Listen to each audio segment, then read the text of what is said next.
All right, welcome to the February 16th, 2022 APCHA regular board meeting. Cindy, please take the roll. Okay. David? I saw him say here. There Rachel? Here. Francie? Here. Skippy? Present. Carson? Here. Allison? Here. John? In attendance. Did I miss anybody? Is Kelly? Kelly? Oh, she's getting, so Kelly. She's about to be. Kelly, I just called your name for Attendance. attendance? He's connecting to audio. Okay. What is it? Oh, popped up briefly. Great. Isn't that a song for a movie? Kelly, Kelly, Kelly, Kelly, Kelly, Kelly, Kelly. Yeah. Probably. So we have, thank you. So we have everybody. Francie. Thank you, everybody. Hi, Kelly. Sorry, I'm just going to grab my glasses. And I just want to let everybody know I'm going to have to leave a little early, but I hope Kelly will be here. Very good. If she's not, I won't leave. It doesn't, Francie, once we've got a quorum, you don't have to stick around. So just to let you know. Okay, great, thanks. Appreciate it, Cindy. Okay, we will move to public comment. We have a 3-minute limit on our public comments. Is there anyone who has submitted for public comment or who would like to make a public comment today? If so, please unmute yourself. State your name for the record.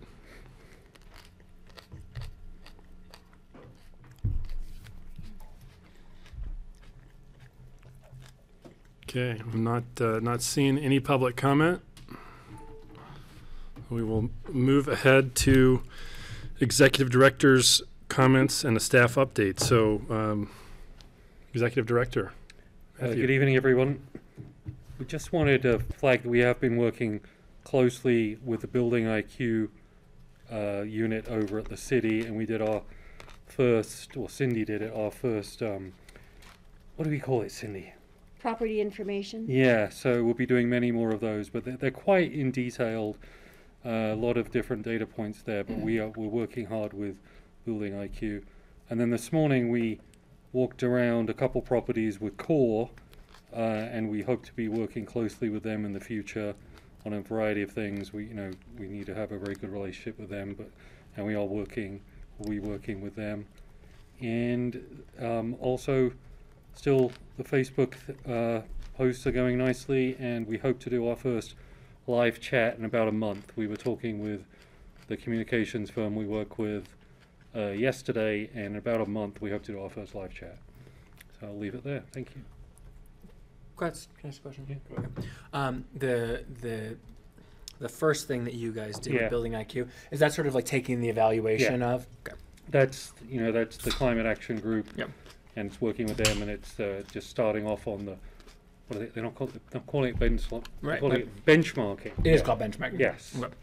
Cool. So it's the first step on that, which is going to be very difficult for us because all the meters and stuff are individual units in general, and we have to get it for the whole building. So it's going to be interesting, but we're starting on that road with them. Cool.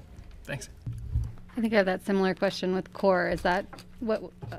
Core is just, we need to have a good relationship with them to see what great things we can do. So we don't have a great thing in particular just yet, but we will be. And so we walked around Burlingame, we walked around Truscott, we were bouncing ideas with Marty from Core and Tim Horn and Bethany and Cindy as well. So we were, writing things down, and we'll see what we can come up with.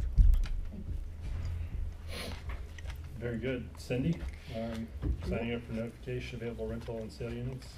Are we advertising any rentals for next week? No, we Okay. have 2 ownership units. We have 2 ownership units that will be coming up next week. We also have 3 that ended, 2 that ended today. 2 that ended today. The lottery will be held Tuesday because we are closed on Monday because Monday is holiday. So just to let you know. So again, just a reminder to make sure if you're interested in rentals or ownership to please sign up on our website for notifications. Thanks. Kelly has a question.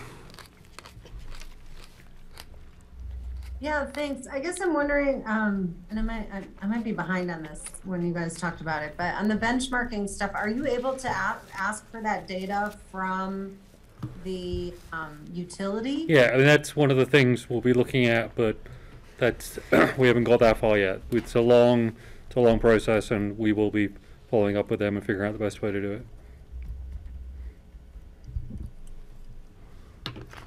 Okay, thank you.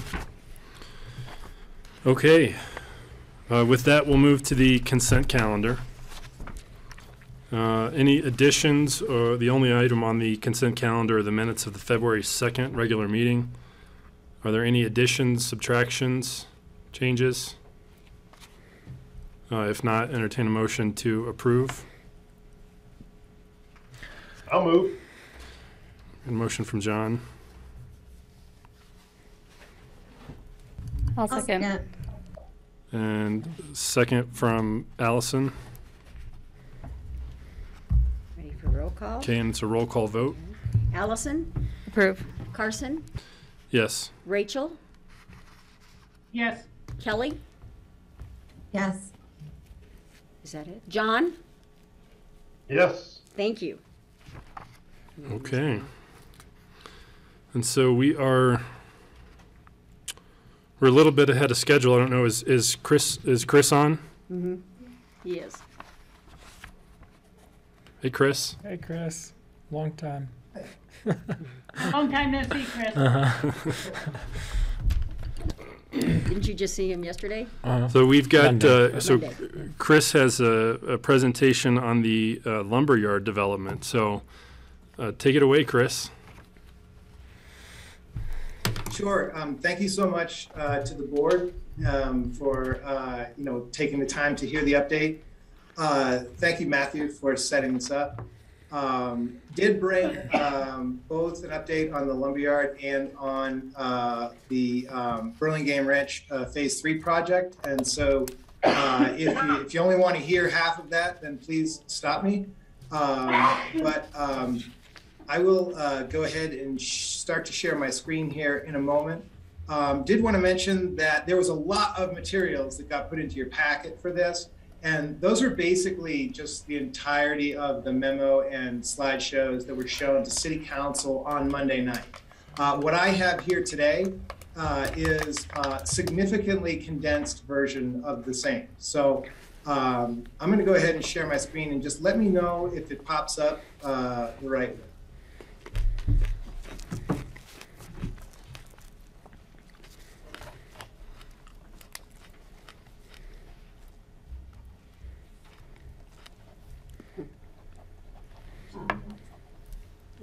It takes time. So are you guys able to see this presentation slideshow? Not No. yet. No, not unless it's a presentation of you. Yeah, we can't quite see it yet. Okay. So, I'm sure you shared, you co-hosted him. Yeah. Chris, do you want me to share it? it has a lot to do with the fact that screen.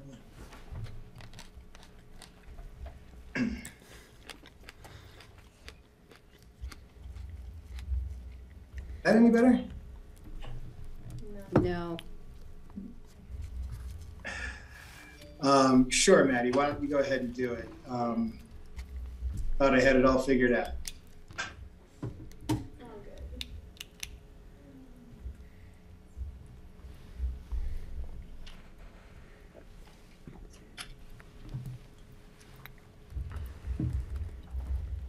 Alright, are we all able to see? Yes. Okay, thank you. Maddie, why don't you go ahead and advance to the next slide?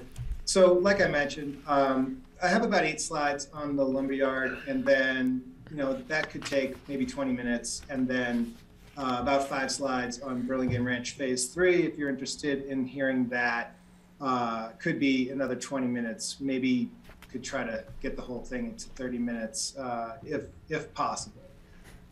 So City of Aspen has these two fairly large public affordable housing development projects currently in different phases of development. And I can talk about first about the status of the Lumberyard project.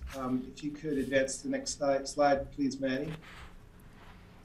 So in case anyone is not aware, the Lumberyard site is around 11 acres.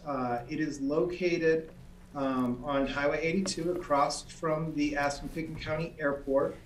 You can see that it is adjacent to Highway 82 and kind of surrounds the Mountain Rescue Facility. And to the upper right, you've got Deer Hill there, and you've got the Aspen Airport Business Center to the left. And so that site is actually made up of three pieces of property. The center portion of that piece of property is the lumberyard itself that the City of Aspen purchased back in 2007. The portion to the right, the triangular portion, is actually a section of the Deer Hill Lot 1A property. Years ago, the Deer Hill Lot 1A property was annexed into the City of Aspen. The Annie Mitchell site was subdivided out of that parcel. A portion of Burlingame Ranch was subdivided out of that parcel. When the conservation easement on Deer Hill was set up, it was set up to allow those pieces of property to be subdivided for the purpose of development of affordable housing. And also the triangular portion down by Highway 82 that's adjacent to the lumberyard was also allowed to be subdivided off. So that portion of property, we will be submitting an application to subdivide that portion of property off of the Deer Hill or Burlingame Lot 1A larger property, and we'll be combining that with the lumberyard. The portion of the site to the left, which sort of looks like an L-shaped Tetris piece, in the red portion, that is the Aspen mini storage facility that the City of Aspen purchased in 2020. So combined acreage of those is about 11 acres, and that should familiarize you with the location. If you could go to the next slide, please, Maddie. Hey, real quick, Chris, that triangle portion you're talking about, is that there's a walking trail that goes past those condos towards the highway? Is that walking and goes behind the lumberyard? Is that walking trail kind of carve out that triangle? Not exactly. The triangle is formed by the language in the Bar-X pre-annexation agreement that defines that as the toe of the slope of Deer Hill or 150 feet away from the Highway 82 roadway, whichever is greater. And so following the toe of the slope of Deer Hill creates that triangular boundary. And we've actually recently had that boundary surveyed and gotten that approved by AVLT. And so that subdivision process is subject to approval by AVLT, and we're in the process of working with them on that now. Thank you. Sure. And I did fail to mention that the portion to the left, we have submitted an annexation application. The Aspen mini storage site is in Pitkin County and has yet to be annexed into the City of Aspen. So that application has actually been submitted, has been reviewed, and there's a public hearing scheduled on March 1st to begin the annexation the annexation process for that piece of property. This will allow us then to later submit a development application for the affordable housing development that will then propose to combine all of those three parcels into one subdivision. John, do you still have a question? No, I forgot to put my hand down. No problem. So you'll notice on the timeline, you're here in 2022, and a lot of work has happened leading up to this. Talked a little bit about the prior land assemblage and things like that. In 2019, the City Council did ask us to begin a community outreach and conceptual design process. Then in 2021, we did hire an architect called Cushing Terrell, who specializes in the development of affordable housing in the mountain region. Cushing-Terrell is sort of bringing us from concept design into and through schematic design right now. And so where you are here in 2022, the update that we're presenting today and did present just the other day to City Council is like a 50% schematic design update. So nothing you see here is set in stone. Everything is still being designed. Feedback process from the community and City Council still ongoing. And so there will surely be ongoing design and refinements to what you see here today. Going further into the schedule, sorry about that. Going further into the schedule, we are looking to try to submit a development application later this year and try to have the land use public hearings later this year, and then into 2023, completing the design process, beginning construction documents, so that we can potentially get toward demolition of the existing facilities on site, including the Lumberyard facilities and the Aspen mini storage facility, and then to begin an access and infrastructure project that will get the site ready for potential development of housing to potentially begin in 2025. And then there will be more than likely a phased approach to the implementation that will be ongoing into 2030 plus potentially. Thank you. So one of the things that we've had to instill into our designers and make sure that the folks who are helping us with this understand is that Aspen's workforce housing also serves as community housing, right? And so looking at sections of the Aspen area community plan in terms of the vision and the philosophy is important. As well as the Aspen-Pitkin County Housing Authority mission statement. And so we've worked together with the design team to create a vision statement for the Lumberyard project. And that is a stable, thriving, affordable neighborhood that is pedestrian friendly, environmentally sustainable, connected and welcoming, which looks, lives, and feels authentically Aspen. And as we go through the design process, some of the key areas that we focus on are community connection, sustainability, being pedestrian friendly, living well, and all the things that go along with livability, such as day-lit spaces and no underground units or things like that, plenty of storage, all the things that we've come to hear year in and year out from folks in the community about making sure that the livability of the facilities makes people want to be there year in and year out. And then, of course, being authentically Aspen so that the facilities that we do create can fit into their surroundings as best as possible. Thanks, Meg. So there's been quite a bit of outreach and engagement going on. We did recently finish a fourth round of community outreach on this project, the first being in the fall of 2019. The second being in early 2020, the third being in the fall of 2021. The third being in the fall of 2020, and then the fourth being sort of December through January of 2021 and 22. So in that most recent survey and outreach process, we did have 400 plus people who responded to our survey. I hope you all took the opportunity to respond to our survey. We did find that about 70% of the folks who participated in the survey live in Aspen and Pitkin County. And we did also find that some 90% of the people in that survey do work in Pitkin County. Interestingly, some 30% of those folks do see themselves potentially as living at the Lumberyard.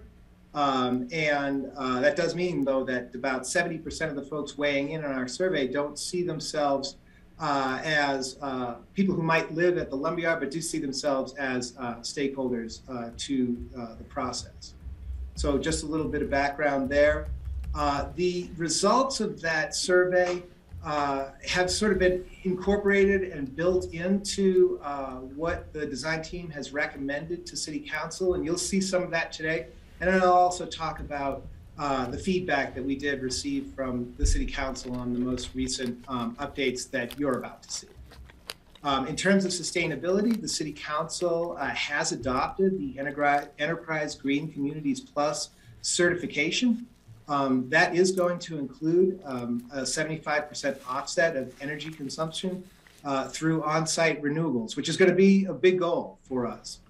And then some stretch goals that we're still considering are potentially a zero carbon certification.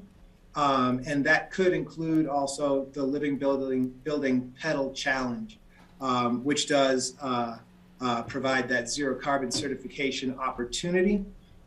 So whether or not we will be able to fulfill that is still being evaluated.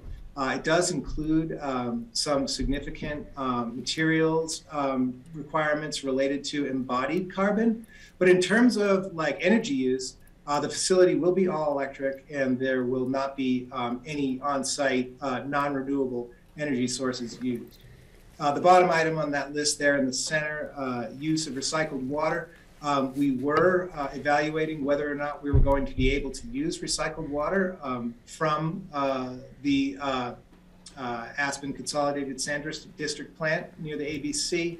Unfortunately, we're being advised that in the early phases, at least, of the project, that that's not going to be available. So it's looking like we're not going to be able to use the recycled water for the purposes of irrigation.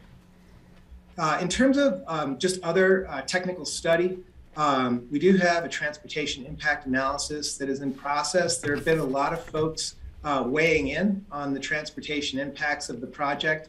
I don't yet have a final report on what those transportation impacts are going to be, so they might know something that I don't know.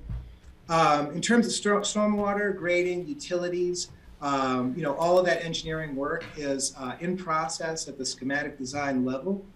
In terms of, we do have air quality monitoring that we are currently performing.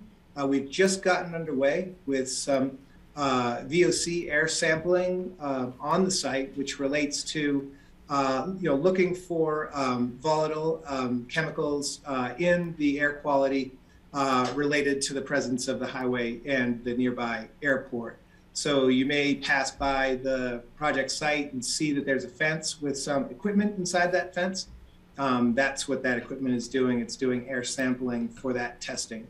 And then also we are hosting, I should say, the Mountain Rescue Facility is hosting PM 2.5 ongoing monitoring so that we can continue to get information about the particulate matter in the air nearby as well. So that work is still ongoing. We do hope to have some results of that work at our upcoming next update for the City Council, which is going to be on March 21st.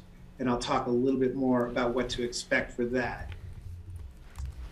So when the current design team was brought on board here in 2021, they did present the City Council with numerous different alternatives of what the site could look like. Back in November, the City Council did choose to move forward with a site plan that looks like that leftmost one there, largely because of the ability to maintain lots of open site area and minimizing some of the other impacts related to the development. We've since modified that to the site plan you see in the center, and then further modified that to the site plan that you see on the right-hand side, which was presented to the City Council on Monday night. And on the next page, I'll get into that a little bit more. So this is sort of the 50% schematic design site layout for 310 units. You can see that that's sort of broken down in terms of 144 one-bedroom units, 120 two-bedroom units, and 46 three-bedroom units. So less in the area of three-bedroom units than the others. And so number of parking spaces on site would be, in this case, 432. And under each of those buildings, there is an underground parking garage, and about 60% of the on-site parking at this stage in the design is planned to be underground, meaning that about 40% of the parking is on the surface in and around those surface streets that you see there, in the form of both on-street parallel parking as well as head-in carport parking.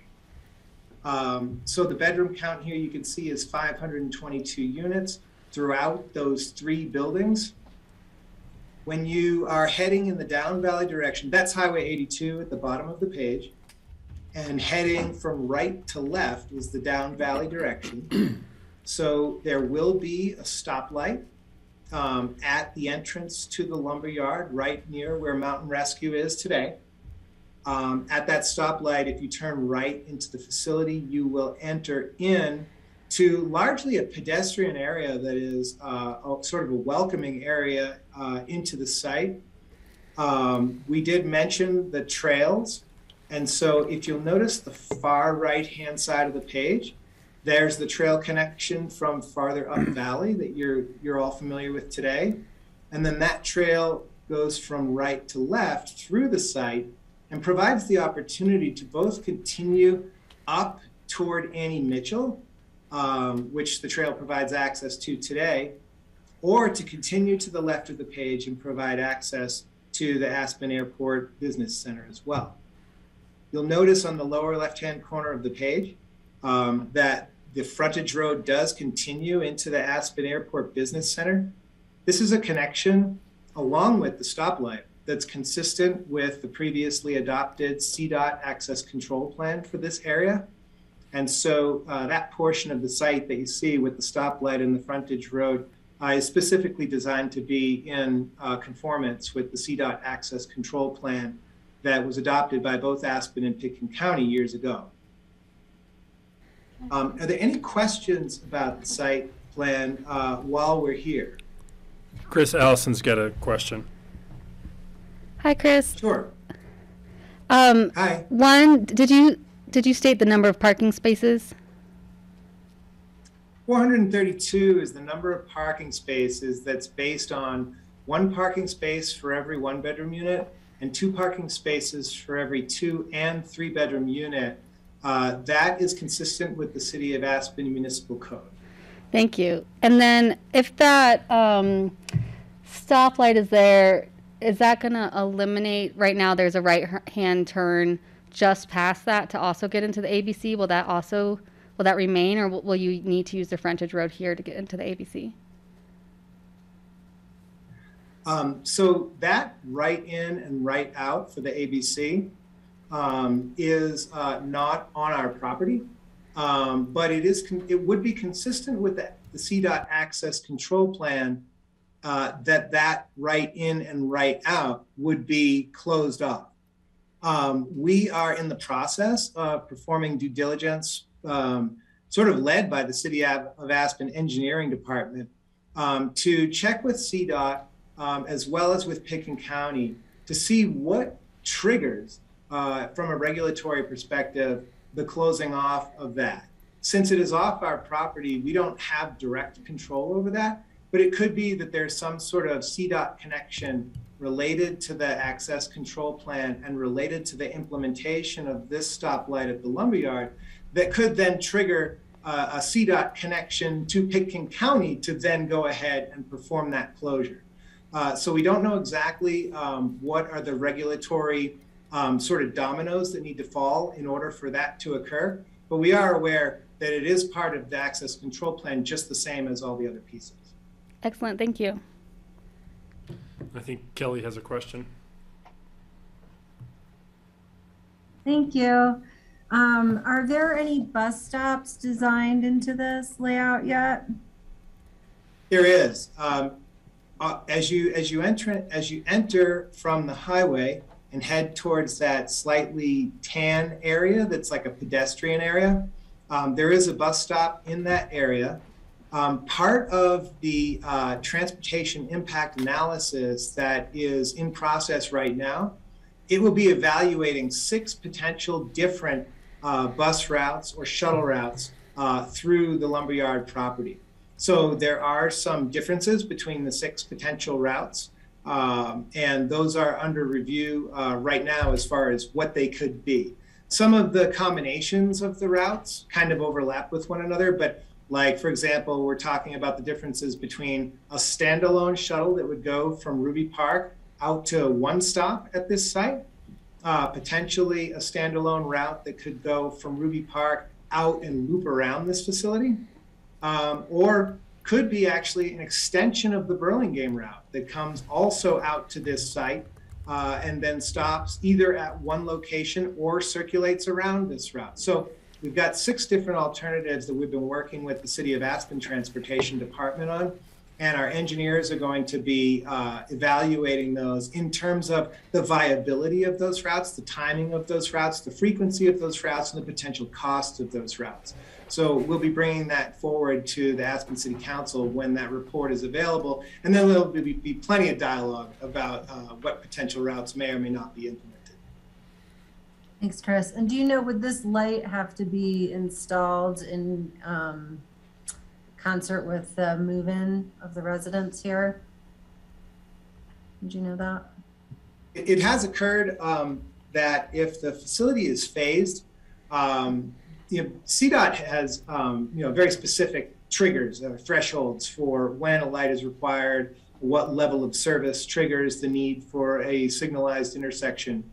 And so it has come up that there's a possibility that if the first phase is just that leftmost building, it could be the CDOT threshold is not exceeded, which would require the light by CDOT. However, the City of Aspen Engineering Department is advising us that it would be preferable to install the light in any first phase in any case. So, while on the one hand, there is the possibility that it could be done initially without the light, we're being advised that the light should be installed for safety reasons right from the get-go. I see. Yeah, I guess I'm just trying to think about this from a really big picture standpoint as far as the traffic flow and all that, because, we will have a $500 million airport project across the street. And I'm just wondering, like, how all of these can synergize better. Like, I've been wondering, do we have a one-way frontage road through the ABC and like loop it where the underpass is so that up valley traffic could loop back around or something like that. So I think this will be a I don't know, hopefully collaborative thing that we all tackle with the traffic impacts in the future. Thanks. John, did you traffic impact analysis that we're working on right now plans to evaluate all of the turning movements at all of the intersections related to Highway 82 and the Lumberyard and the Aspen Airport Business Center, as well as the airport, and also the throughput on Highway 82 as well. So not only looking at the turning movements at all of the intersections, also looking at the throughput and any effects on the throughput of Highway 82 at the same time. Sure. I think CDOT's tolerance for things less than our communities, that the intersection with at the light at the airport and the ABC is a D. Gets a grade B from CDOT, yet nothing has triggered any improvements there yet. So I think we'll have good conversations about that in the coming years. Thanks. Rachel, did you have a question? Yeah, thank you, Carson. Actually, just a couple of really small comments while Chris has this one up. Just to point out that, as we talked about, backing the units closer to Deer Hill or things like that, it's necessary to have a fire lane around looping the backside of the entire complex. So that's kind of why you see that looping around the back with the parking, that surface parking there. And a lot of that parking, I'm not sure if it's all of it, Chris could elaborate, but it will have a carport type of cover. And that's one of the potential locations for additional solar panels. The other last thing to mention is that over by the existing right-hand turn into into the Airport Business Center, where the old storage units are in that property, that green little parcel there is kind of held back from development with the potential of being a child care center facility at that end of the project. And we're just working potentially for a child care center over at Burlingame on some land there as well. And this site is just kind of a little bit of land banking or seeing what and how eventual needs in the child care realm play out and how we are able to finance the construction of the needed facilities. Thank you. Thanks, Rachel. Kelly and then John. Yeah, just a couple more questions. Are related to the parking, how is the decision made for the underground parking? I guess I'm thinking about how much demand there is sort of broadly for parking, not necessarily limited to this, and particularly with its location close to the airport. Could there be an opportunity for the HOA there to rent out some parking or something like that as sort of an income generating opportunity? And what factors went into the amount that was going underground versus the surface? And then my second question is, are there any City of Aspen parks envisioned on the property? I'm lucky to live in Burlingame. We have very lovely city parks over here. So I'm curious if that's planned. Chris, do you want me to try to get that from a council perspective? Sure. Underground parking is extremely expensive. It's $70,000 plus per space, and that estimate probably comes from 8 years ago. But we also didn't want to see the landmass dominated on the surface with automobiles. And so it really, frankly, is a balancing act. It is what Chris said, complying with existing city code. We did discuss last night at the meeting the potential of what if 5 units could be 5% of the units or something like that could be specifically leased without a car, and a commitment by those folks not to have a car in Colorado and try to hide it somewhere else. But we're gonna look at that as a potential. We did do community outreach surveys very, very early on, and was it 80-20? But I think it was around 80% or more of the people said, they would not live in a place where they could not keep their car for when they needed it. And we are hoping to. It's closer to 90. Was it? Yeah. Yeah. There's a pretty high percentage. And so, that really is a defining code. It's also in the community plan that we will treat people in affordable housing differently in terms of being able to have their car than free market residents are. So those are part of the decisions driving it. And it really was something we discussed as a board, but there's an awful lot of management and final HOA type of questions that'll be worked out in the future.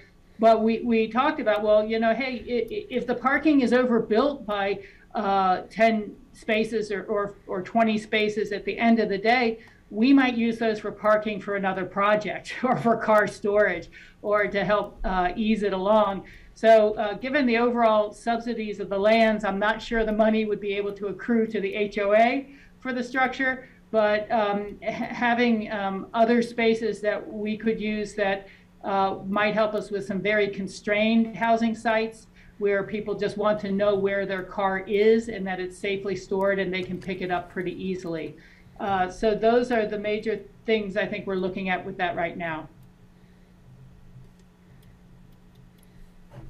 And I may have missed a second question there, I'm not sure. Parks. Parks.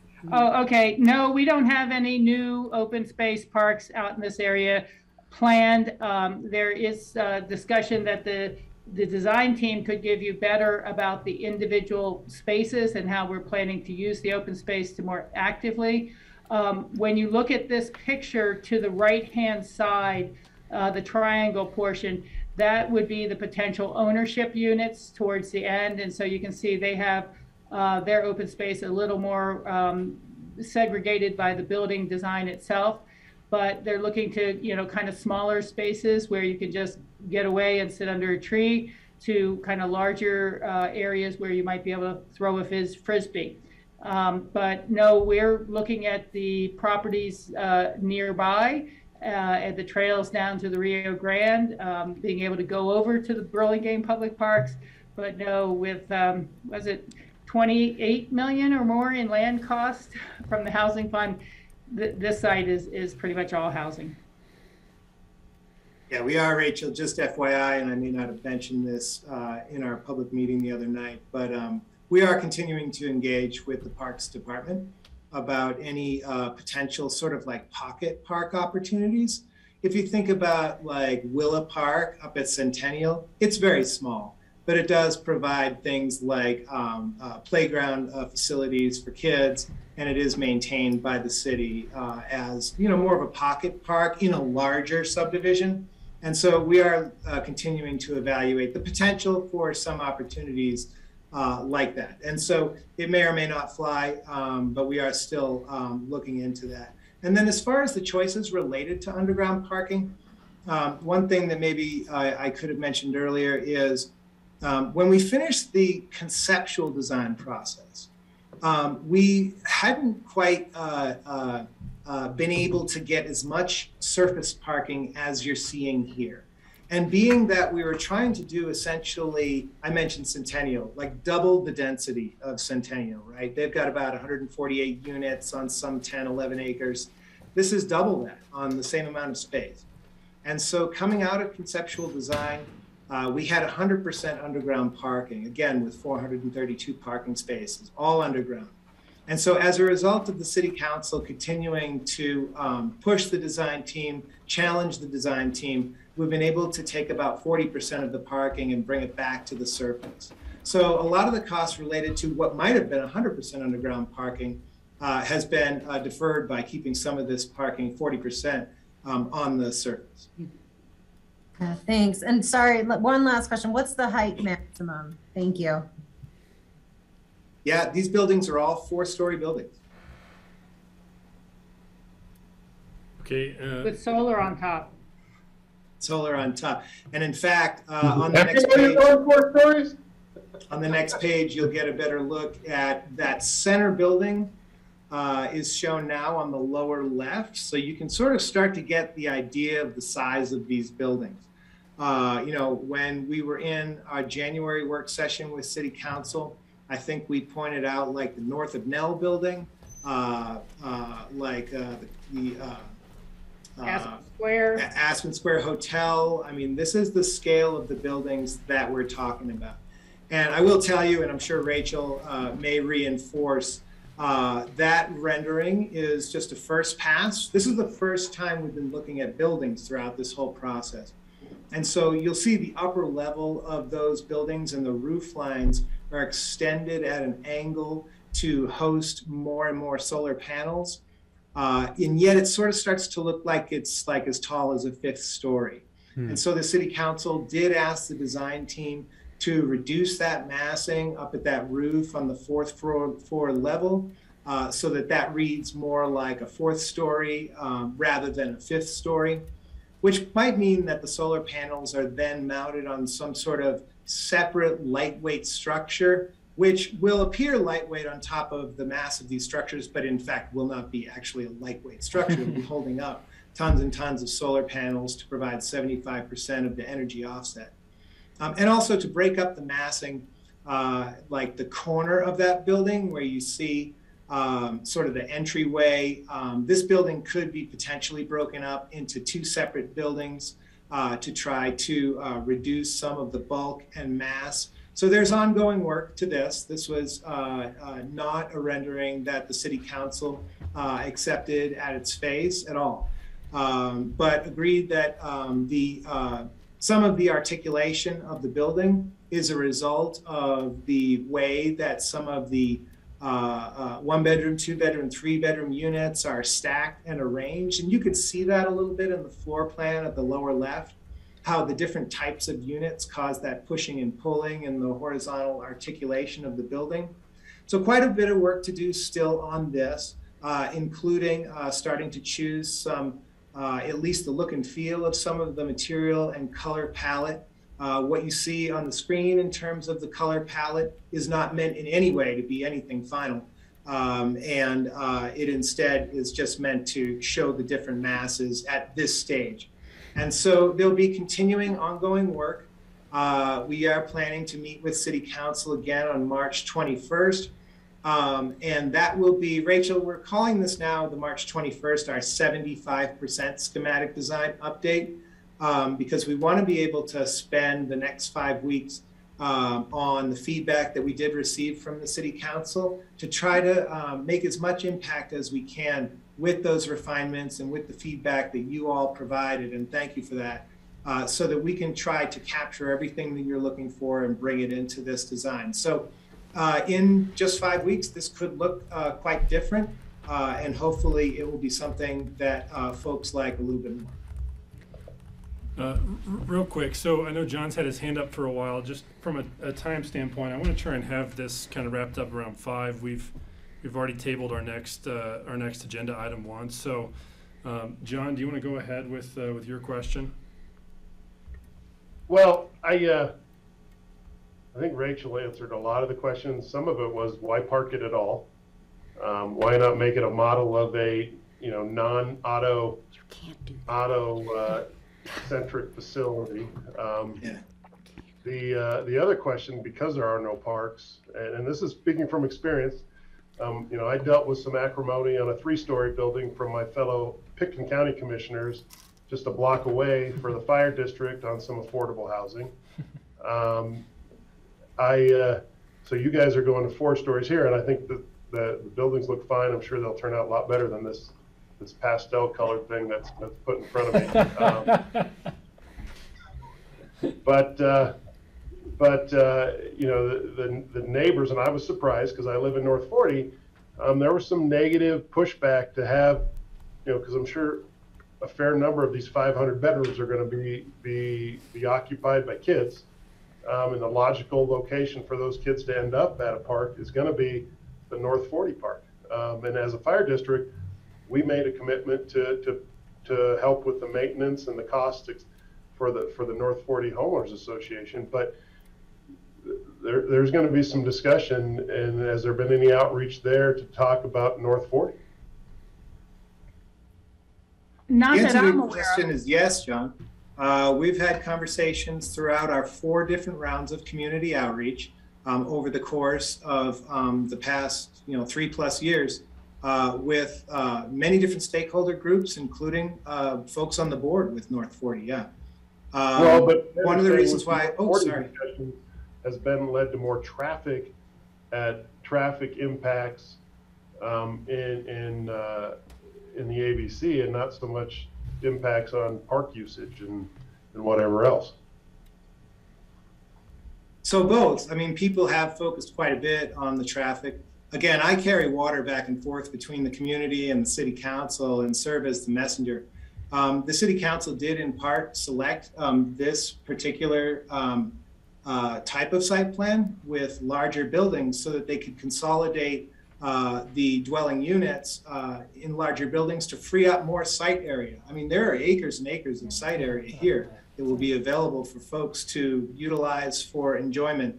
That's part of the overall livability of the site. To your question about parking also, one of the big things that we heard from folks in and around the entire ABC area is please don't underpark this. In fact, the opposite of what you're suggesting.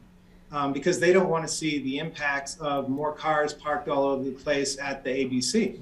And so we've actually heard quite extensively the request not to underpark this facility. And the mayor just brought up on Monday that he recently has gotten a request from a nearby HOA. Could the city please increase the amount of parking that they have? They have 2 parking spaces per unit, and they're asking for more. This facility, as shown here, has 1.4 parking spaces per unit, already less than the community who's asking the mayor for more parking. So I'm kind of in the middle of that. I'm just sort of informing both sides of that argument, but happy to hear and jot down any suggestions you have. Well, Chris, I don't disagree because, the fire district, I know parking's an issue in the ABC. Every morning I drive in and out of it. We did a parking garage. We built on a pedestal, but the I think you guys have an opportunity to do a model community that is not auto-centric, that says owners don't have cars. There's a bus stop a block away that's a major RAFTA, one stop and you're into town almost, 2 stops an hour that could service a lot of this, that, with limited to no parking. And it's not like you guys are a developer that is got to have parking or it's a blighted area. It's like we're filling a housing need, and you guys can say, we're not going to park it. This is our goal here is to take cars off the road.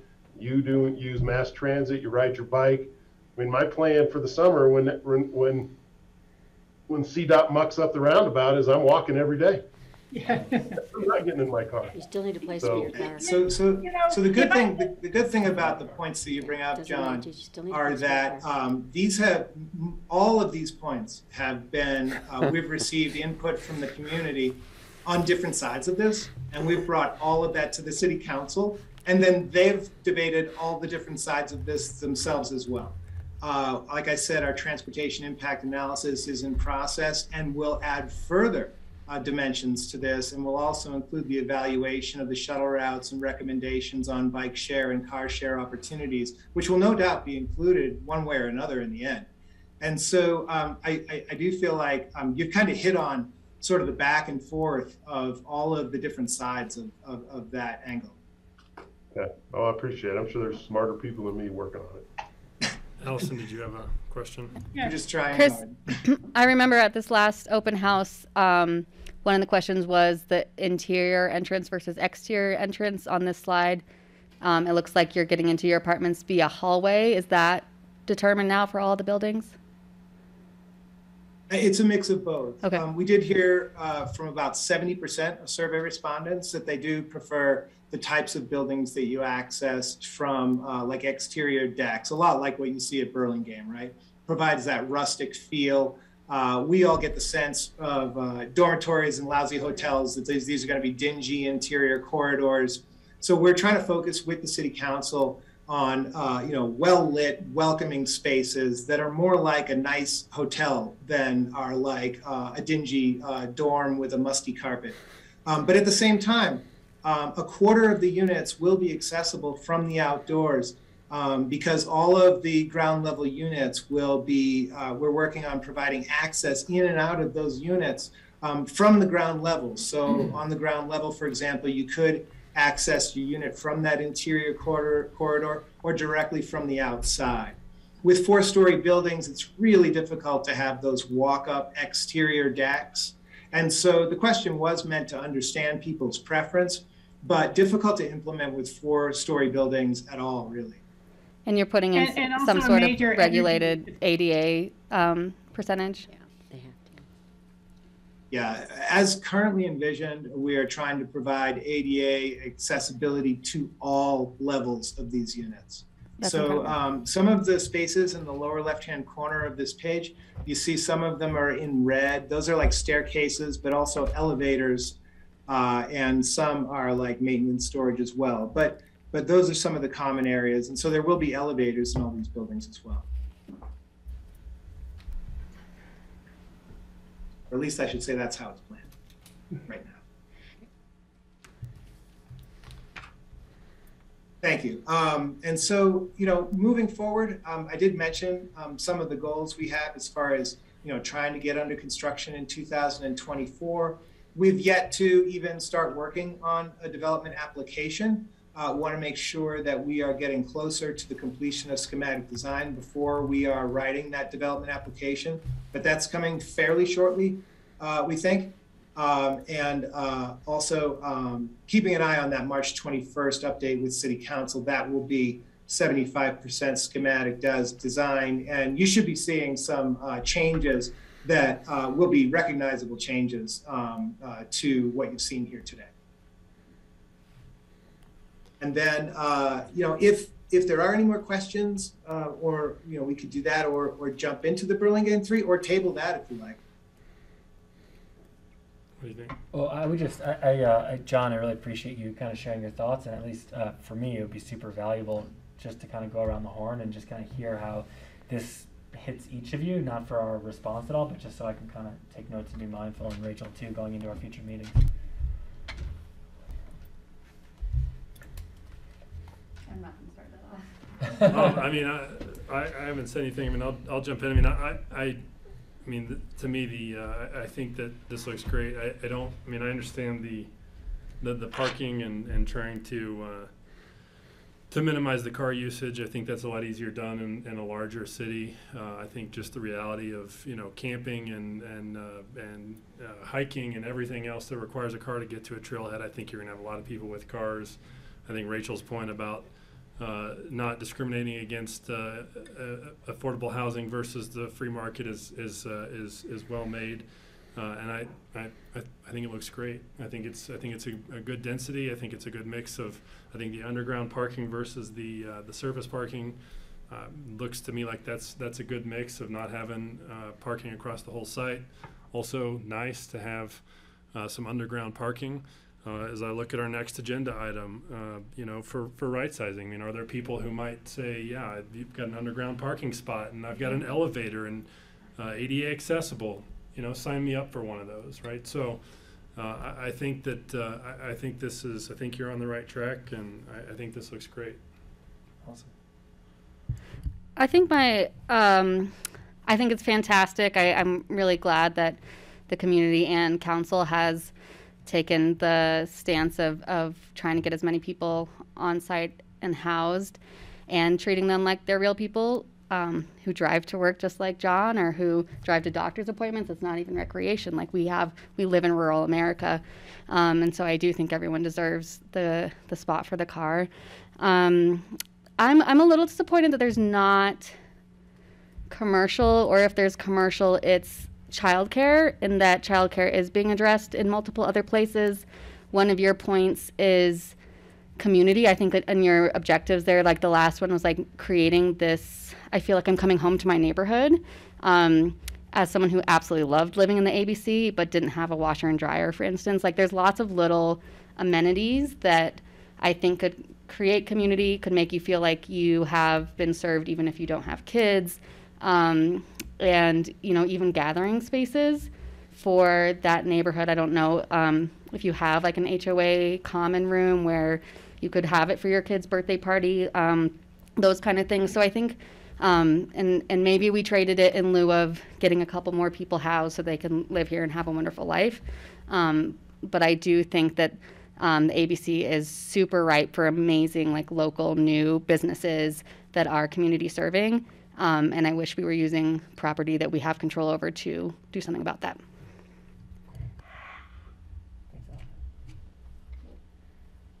Anyone else want to jump in? Kelly? Yeah, I mean, I raised some questions. I'm going to wear my like county commissioner hat now, so I would be a little remiss if I didn't bring forward some concerns from our board that I've heard. Sorry.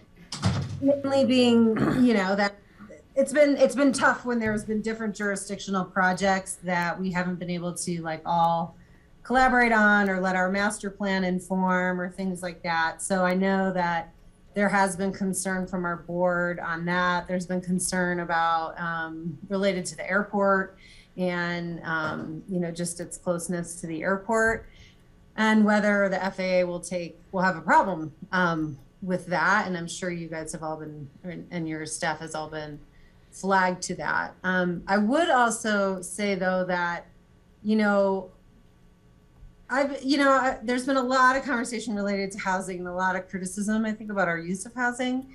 And I'll be curious to follow how you guys address, you know, the rental versus ownership versus category mixes. And I'm going to talk a little bit about some concerns in our director comments. But I will say, you know, I mean, this is a complex that's in the urban growth boundary, which, you know, really has been the target for where housing should be located, is in the urban growth boundary, near transit corridors. And I try to point out to people that, you know, there's you have to work in Pitkin County for 4 years in order to qualify for this housing. So you're already in our community one way or another, whether you're, you know,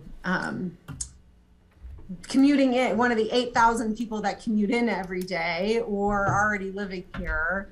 So I just want to sort of push up against the notion of like, we're just going to create more traffic here, or we're just going to bring more people here, because I just look at it as more of a shifting of populations, hopefully, that this will result in. So I applaud the city for your aggressive pursuit of affordable housing. Agreed. Yeah, and I think the only other thing that I would add, and I don't even know if it's possible, but again, like looking forward to our next item, I mean, I don't know if it's possible to set aside a unit or 2 units or whatever, right? I have a question for you guys when we get there about that. Yeah. From gifted from Ward, actually, which is great. So, great. Yeah. Hey. Rachel? Yeah, thank you, Carson. Not to belabor this, I know we want to move on, but I just want to say, currently there is a community room and HOA type of space programmed into this. It's certainly something I brought up at birthday parties, and that you need gathering space. The other side of it too, in terms of businesses at the AABC, there is a kind of a little bit of a sense from some of those characters there that, you know, our businesses can really benefit from having some real population base that would support them. We might see some evolution and development within the existing business community there, instead of creating competition with government subsidized space. Mm-hmm. And, you know, just the amount of land costs that's going into any of this, when we looked at, could we save some of that spot for a modified smaller lumberyard or something, you know, not when those businesses want to repay the housing fund the multiple $1 million for their footprint. And so, but again, it was really kind of exciting for the airport business and businesses to feel like they would have more people who'd want to come over to support their activities and maybe enhance what they can offer. Thank you. Thanks, Rachel. Okay, where are we on the Burlingame presentation? Do we want to do that? Do we want to? We haven't actually seen it yet, so it's entirely up to you. I would value your feedback if you're interested. If you're not, that's fine. I do have a question about it specifically related to right sizing that I would ask in either case. All right. Chris, how much time do you think we need to move through the Burlingame discussion? I could just go fast, and maybe we can try to take 10 minutes. Yeah, let's just.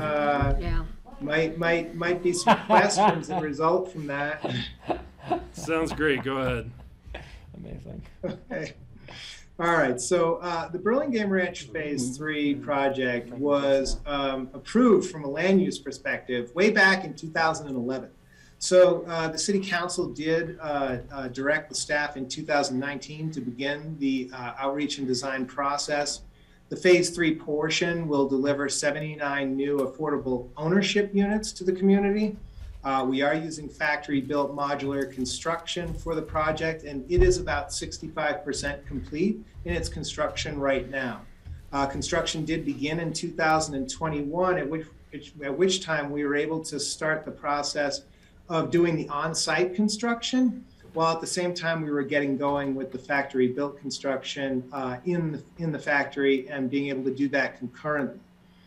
We did start to see some impacts of COVID at the factory in Boise late this summer. Those started to get worse into this fall, and so the deliveries of the modular units have fallen behind.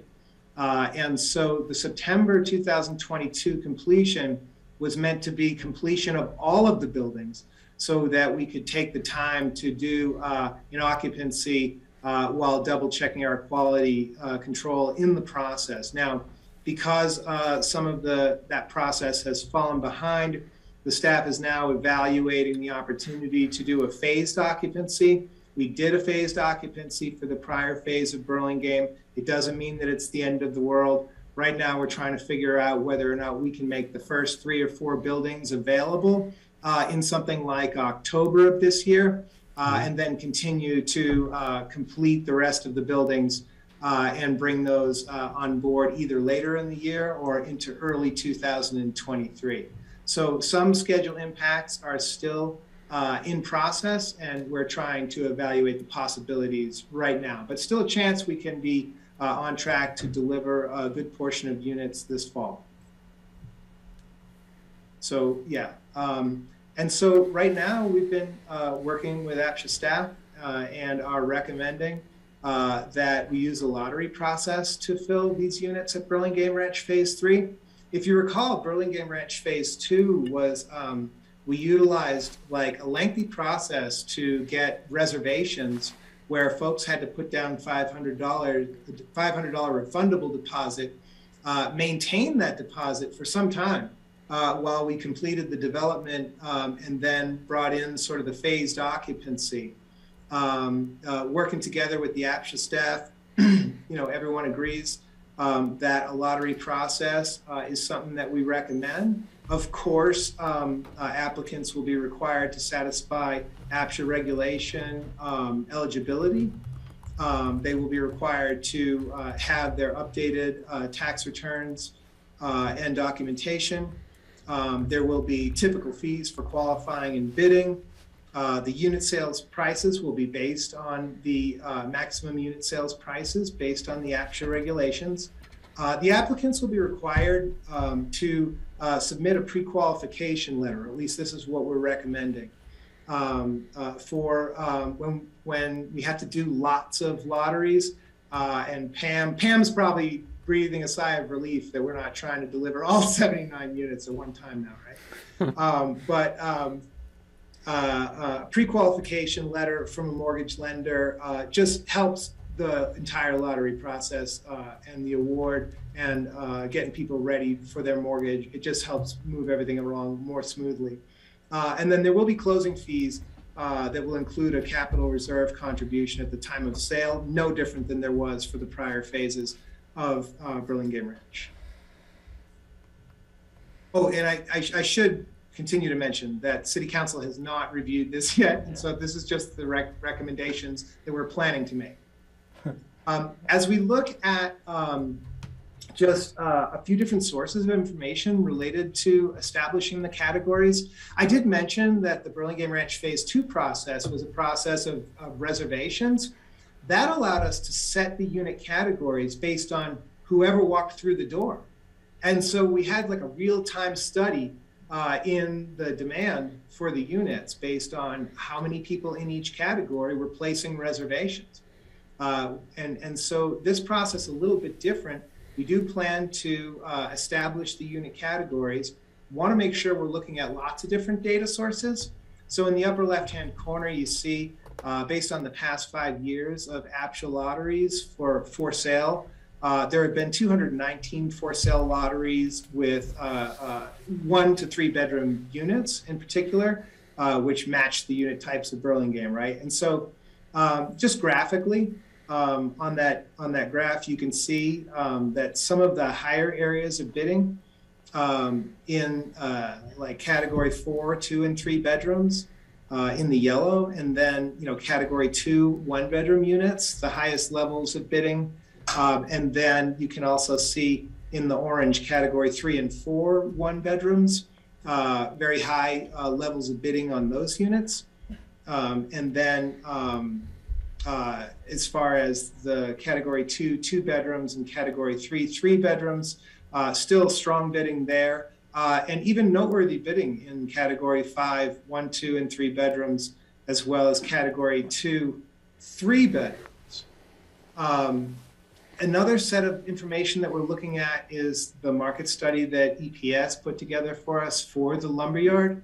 And you can see on the graph in the upper right-hand corner that a huge majority of the growth in Pitkin County from 2010 to 2019 in terms of job growth in Pitkin County are in the category 3 range, then followed by category 2, and then further followed by category 4 and the RO as well. So interesting to see that most of the job growth there in category 3 And then, of course, your own development policy, which prioritizes for public affordable housing projects the 1 and 2 bedroom units in categories 2 and 3, as well as the 3 bedroom units in categories 3 and 4. And so some of that information lines up very well with the bidding data.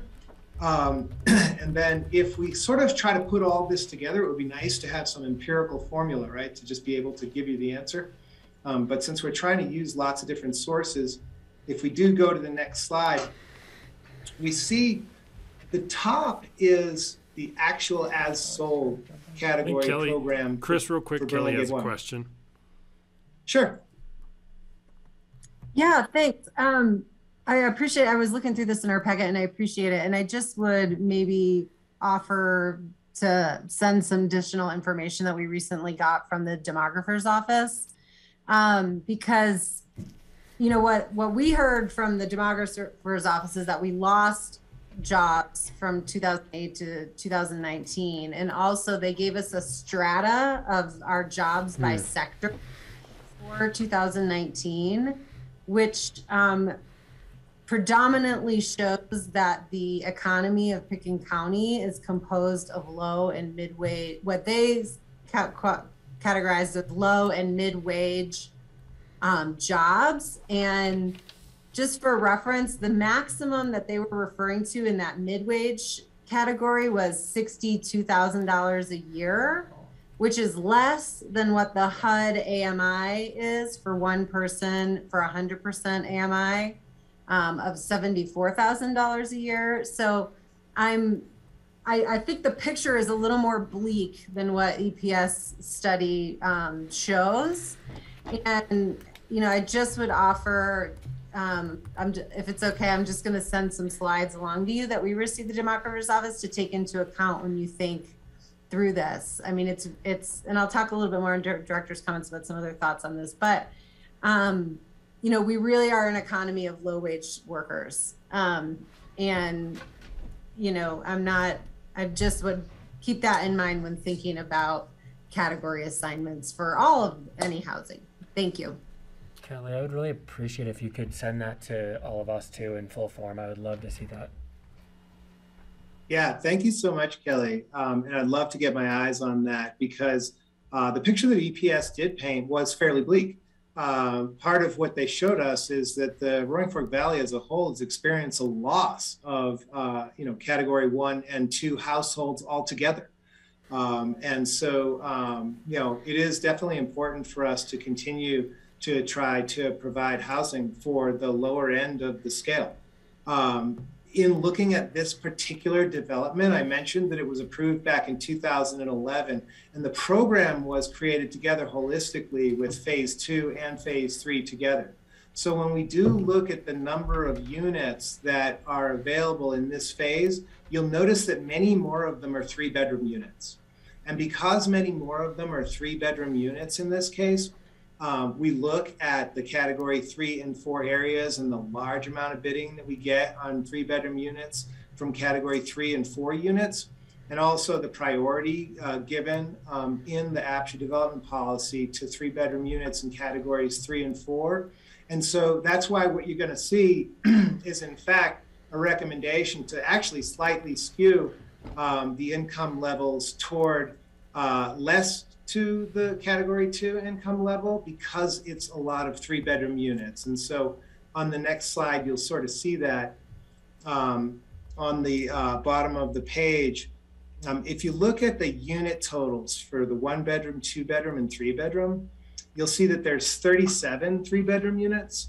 And there's actually, which is actually more than in the prior phase.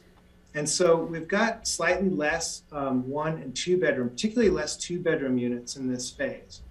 And so you might even ask yourself, with Burlingame 2 as sold, shown at the top of the page, and with Burlingame 3 as recommended at the bottom of the page, why, knowing what you just said, would we be recommending that the income mix be slightly to the right as compared to Burlingame Phase 2? Really 2 reasons to support that. One being the fact that there are more 3-bedroom units, And a lot of the units in categories 3 and 4 are those 3-bedroom units. Still 20% category 2 units though, and a few more category 5 units. Knowing that in the event that there isn't enough bidding at those levels, any unit that doesn't end up being sold in a lottery can then be re-lotteried at the lower level, or otherwise people can, rather than having people bid up to a higher category, we can simply make the units that potentially don't sell available to folks at lower categories. So in sort of a waterfall effect. But really the program being heavy on the 3 bedrooms is part of the reason why the change here from phase 2 to phase 3 does allocate fewer units to category 2, which would be the opposite of what you just talked about, and also the opposite of what we heard in the EPS report.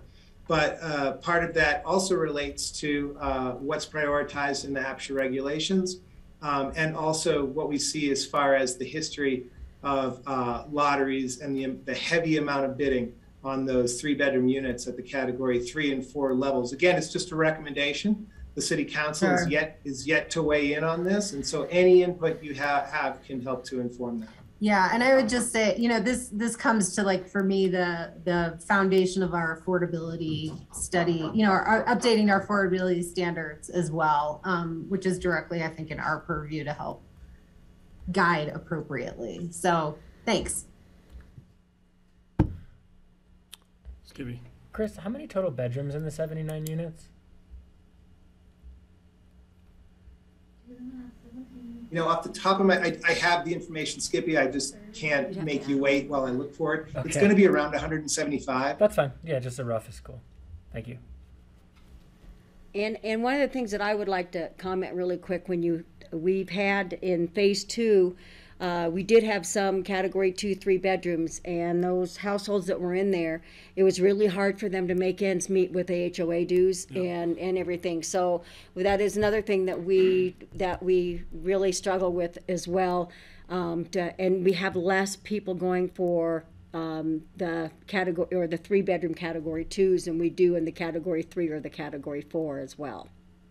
Right. Yeah. I mean, I was going to make that point. I mean, I think Rachel has made the point previously that, are we really doing anybody a favor if we're doing a category 2, if somebody's $62,000 and we're putting them into a property that's going to require some upkeep, and we all know the capital reserves and all the other issues.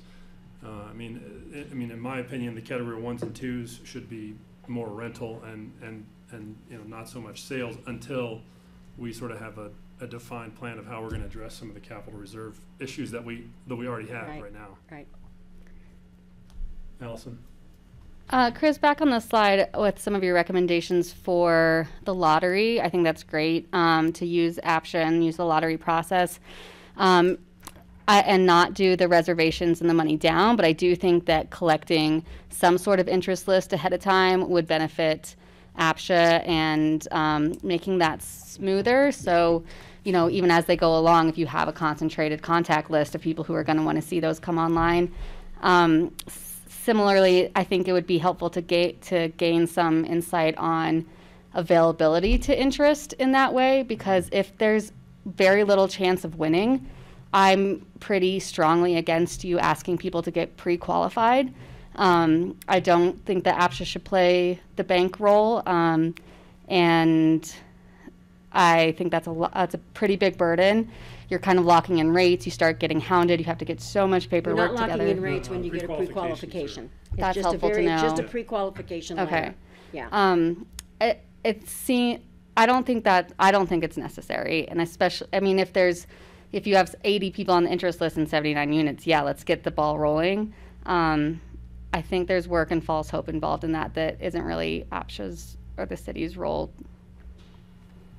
They did require that for, I think, Burlingame Phase 2. When you did a reservation, you had to provide a a letter from a lender, and it's not something that's a guarantee. It's just a pre-qualification letter, and they say this person could qualify for this amount. Yeah, I mean, it wasn't until I basically all it won said. that I finally started finding out where can I possibly get a down payment, and it wouldn't have looked like I could if I had just gone to a bank 2 years prior and said, like, here's how much I make and here's how much I might be spending. We recommend people do that. We recommend people go now, pull their credit report, talk to somebody, because even a bank can say, if you do this one thing, Yeah. we will give you this amount of loan, and it'll be a lot more. So we do try to stress to people, try to get pre-qualified. Let them give you advice of what you can do to even get a better loan. Yeah, I absolutely understand how that can make the process more efficient. I just don't want to create burden on chance. Skippy and then Rachel. I love the idea of an interest sign up because I think that there's like downstream use for us at APCHA. But I was going to say, if we do that, Chris, I think it would be helpful to know what people's like ideal unit matches, and just the reason for that is like we will apply for everything that is available because the housing market's impossible, right? So every 1, 2, and 3 bedroom category 3 or 4 we're applying, but that is not a good representation of demand. Like, what do we actually ideally want would be good to know in addition to. So I would just find a way to ask that question. Single family home with a white picket fence. Well, but no, that's not what I mean. But I mean, what is our living situation, our income, and our numbers match as ideal, right? Like, actually, we should be in that category 3, 1 bedroom, realistically, right? But we'll apply for all that because Aspen. Rachel. Yeah, thank you so much. I imagine that APCHA will be ramping up with some more of the home buyer education formats or programs before these are going to lottery. So people will have a chance to find out what they need to do to become a homeowner. I think that's part of our pre-qualification type of process as is. But we may really need to ramp up when you think about the sheer volume of people who may be applying. I just wanted to kind of, I think we had another slide there, Chris, if you could go back to it, of that unit count. And you'll notice at the very bottom of the staff recommended the estimated subsidy per full-time equivalent at $205,000. And I think we know that through APCHA guidelines, we count that more than one person lives in a 1 bedroom and so on and so forth. So, the subsidy per 1 bedroom and per 2 bedroom, per 3 bedrooms, pretty high up there. I personally would love to see us break out the land costs from the construction costs so we can kind of really have that look of what any homeowner is potentially on the hook for maintaining and taking care of their entire life cycle with the home, that they really understand that. And we didn't get to this presentation last night and the night before because we've been so busy with some other stuff, but that was going to be one of my recommendations, is that we try to develop some sort of life cycle cost of owning a unit before people have purchased it, kind of like you get the life cycle cost of a car, or estimated maintenance, estimated repairs of a life cycle. And I think that would be really helpful. But looking at those subsidy per units, I think there's some really significant issues about contribution and how we do allocate these. And council did agree to take a look last night at the priority system that Snowmass Village has when they sell or rent their units, and see if we should be creating some sort of equity in our system, since we're really providing some of the only affordable housing new units that are going to come online for quite a while. And it's really become something that people are really asking me, where do you draw the line with city dollars? What if half of these employees are going to be working and qualifying for businesses on the Pitkin County side of the main street of the Salt? Because they qualify under our current guidelines, but yet they would be commuting 20 miles in the opposite direction. But we also know this is going to be the cheapest and most affordable housing coming online in the whole valley for anyone who would like to make a permanent home here. So we're going to be taking a look at those sort of things. The other last point would be, to your points, Allison, on the one hand, I think you're trying to make it easier for the potential applicants and make it less burdensome getting in. As Cindy has pointed out, oftentimes talking to that banker is the one who tells you, hey, if you get that one credit card paid down to under 4 months worth of payments, your credit rating will go up. What to do to move your money around to qualify. But the other is simply that the person who's second or third in the lottery for that unit is going to have to wait for that person who won to then tell Cindy, oh, I couldn't get the loan after all. Can you go to the second person on the list? I'm withdrawing. Yep. And then the second person on the list hasn't pre-qualified, and they need time to go to the banks and see if they can get their loan. And so you're really slowing down the process for other potential homeowners, because a number of people are in line in front of them, may have won the lottery, and only then find out they really can't afford to buy the home. And so that's part of the balancing act about what to require in advance or not. So those are my comments. Thank you. Yeah, and I would just add to that. I mean, as we move into a rising interest rate environment, I mean, we're going to see some pretty large impacts, I think, to the mortgage, to the payments, and what people can afford today and what they can afford in a year. So. Carson, for our next meeting, I think that would be so helpful with you and your bank programs and software to be able to tell us, hey, if it's a $250,000 home, they want $50,000 down to get the best interest rates. This is what they would pay at 3%, and this is what they pay at 5.5%. Yeah. And give us a little bit of a concept of where things are going.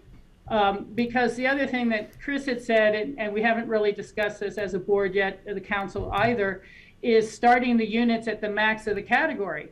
Because once somebody's there for 5 years and they go to sell it,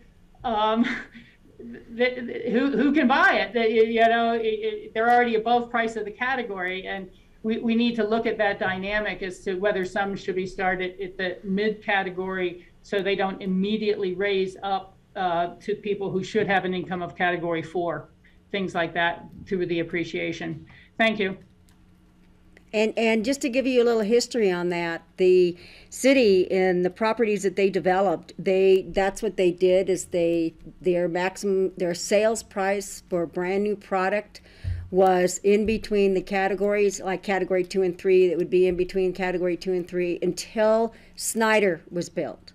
And then when they did the Snyder project, because we lost some units because of density in there, because the neighbors complained, they decided to go ahead and start selling the units at what was in our guidelines at the time, the maximum price, and we've moved forward since then. So that's just a little history I just wanted to throw out there. So. Thank you. Any other questions? Sorry. Or go ahead, Chris. No, I just wanted to mention we've yet to present this to the city council. Thanks for the dialogue. All of that hopefully will be part of that further discussion.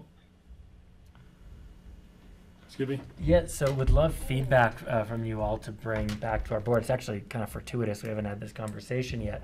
But as it pertains to right sizing, Ward initially brought forward the idea that we can really start the program here by providing preference for anyone who is, irrespective of age or circumstance, but anyone who's going to free up 1 or more additional bedrooms to get first priority in this lottery. And so I wanted to just share that initial thought with the board and gather feedback to bring back. Maybe I don't understand how you phrase that. If there's a new building online that is a freed up bed, like why does someone who's already in the program, why would they get priority to brand new units over people who want to bid on brand new units? The suggestion is that anybody who is right sizing. So if you're currently in a 2-bedroom and you're 1 person, or you're in a 3-bedroom and you're 2 people, that you jump to the front of the line in that lottery, so that when you move in, then there's that additional space available. You go down to the smaller unit. Mm-hmm. Okay, I think that wasn't. I didn't understand that at first. Sorry. What do you guys think? I think that's a great idea. I think if you can take a 1-bedroom And what you're effectively doing is you're taking a 1-bedroom and turning it into a 3-bedroom Right. for the cost of a 1-bedroom. But the only thing that you're going to have to end up looking at is a lot of those people who are possibly in a 3-bedroom and they've been in a 3-bedroom for a long time would no longer fit in that category because their category is too high. I mean, so are you going to allow them to be in their higher category and allow them to move into a lower category? You know, there's a lot to go. That's one of the things with this is there's a lot to go over. Is how do you incentivize somebody to do that? I don't know who would even really get to regulate that, but I'm thinking like if you're a couple, you have the opportunity for a 2-bedroom, but then someone who lived in a 3-bedroom with their 2 kids who are now gone, that couple's coming in and taking the 2-bedroom. You can instead go get 3, you know, so you are booting out people who have, you know, just as much right or whatever to it. I think there's no time today to answer that question, but I would be skeptical about certain things, including if they're jumping from, category 5 3-bedroom to a category 4 3 2, then you're 2-person. I think, as I understand Cindy's suggestion, is that person got in at a category 3, so they have an expectation of a payment in a category 3, but since they've done that, their income has risen, so now they're technically category 5 income. Do they get to maintain the category 3 even though they're not technically? Right, that's what you're talking about? Yeah. And I mean, I think if you start getting into that, I mean, that is, in my opinion, that's a Tom Smith. I mean, that's a question for Tom, right? Mm-hmm. Can we even do that? I don't know. I guess what I'm saying is just to look at it from a most simple standpoint is you have a unit or 5 units or whatever that are initially earmarked for somebody trading from a 3 to a 1 who can qualify for whatever category it is today. And then if nobody can qualify for those, nobody wants to do those, then you just release them back into the main lottery. But that at least that avoids the whole issue of trying to trade down and potentially opens things up if there are people that would like to do that. I mean, and I don't know that there are, but it seems like low-hanging fruit. Mm-hmm. Kelly, Francie, John, any thoughts for us? I have none. Chris has got a question.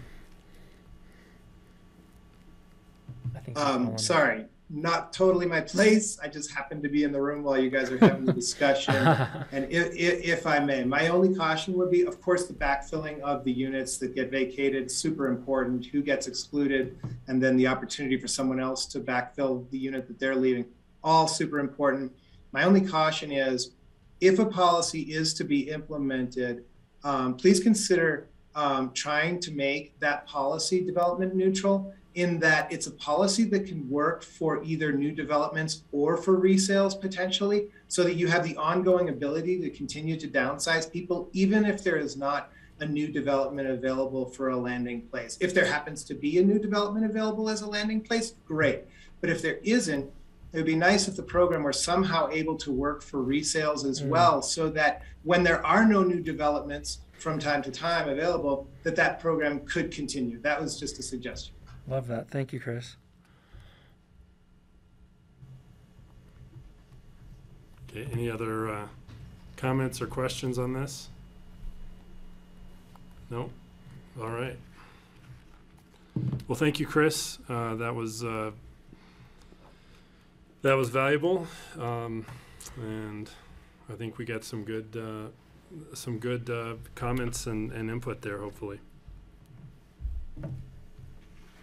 Thank you for the opportunity, and any further questions or anything I can help with, please feel free to contact me. Thanks, Chris. Thank you.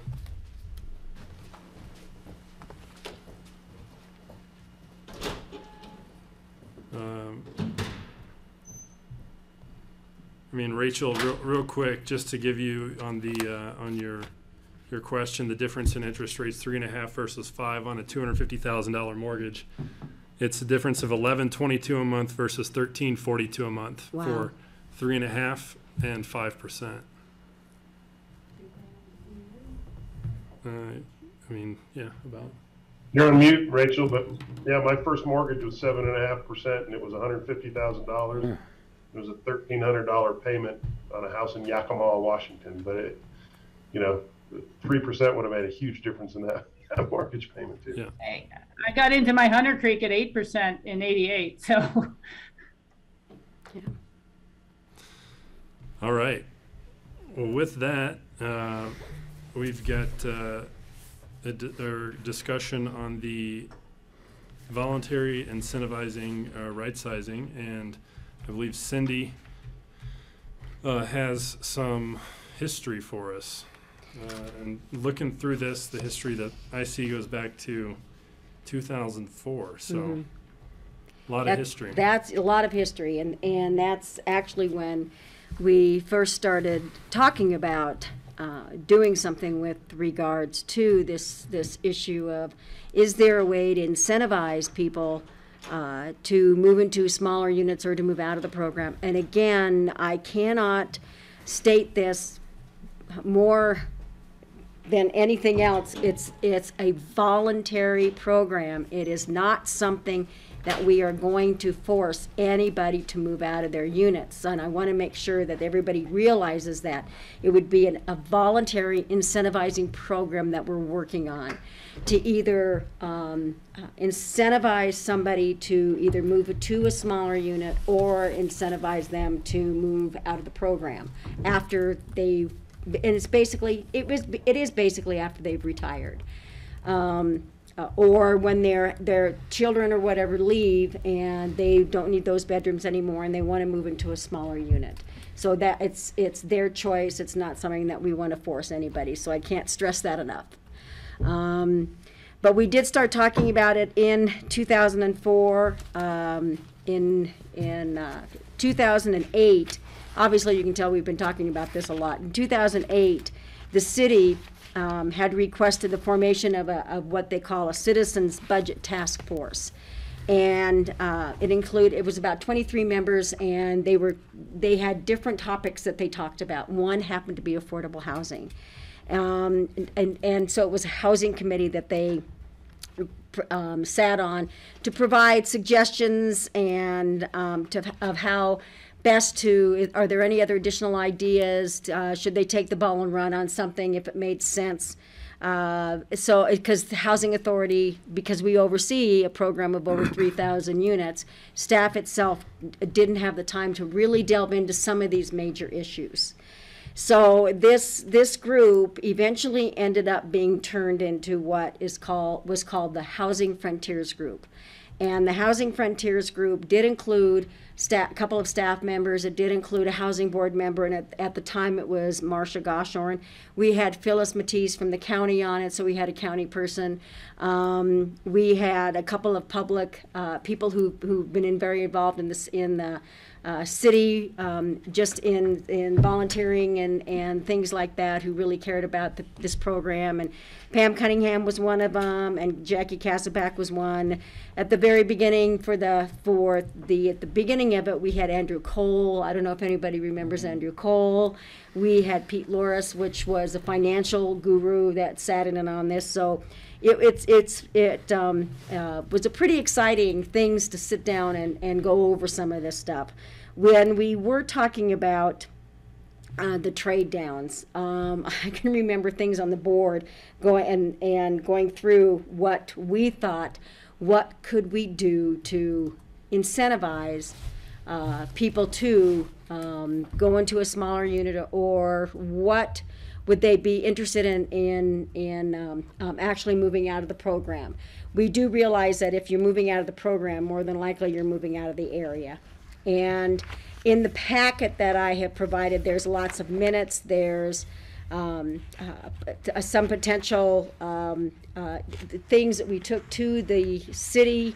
We had a huge, we did do a presentation in front of City Council that we did provide if you had a 3-bedroom home that had a garage that allowed pets You would get more if you were totally leaving the program than if you had a 2-bedroom and you didn't have a garage.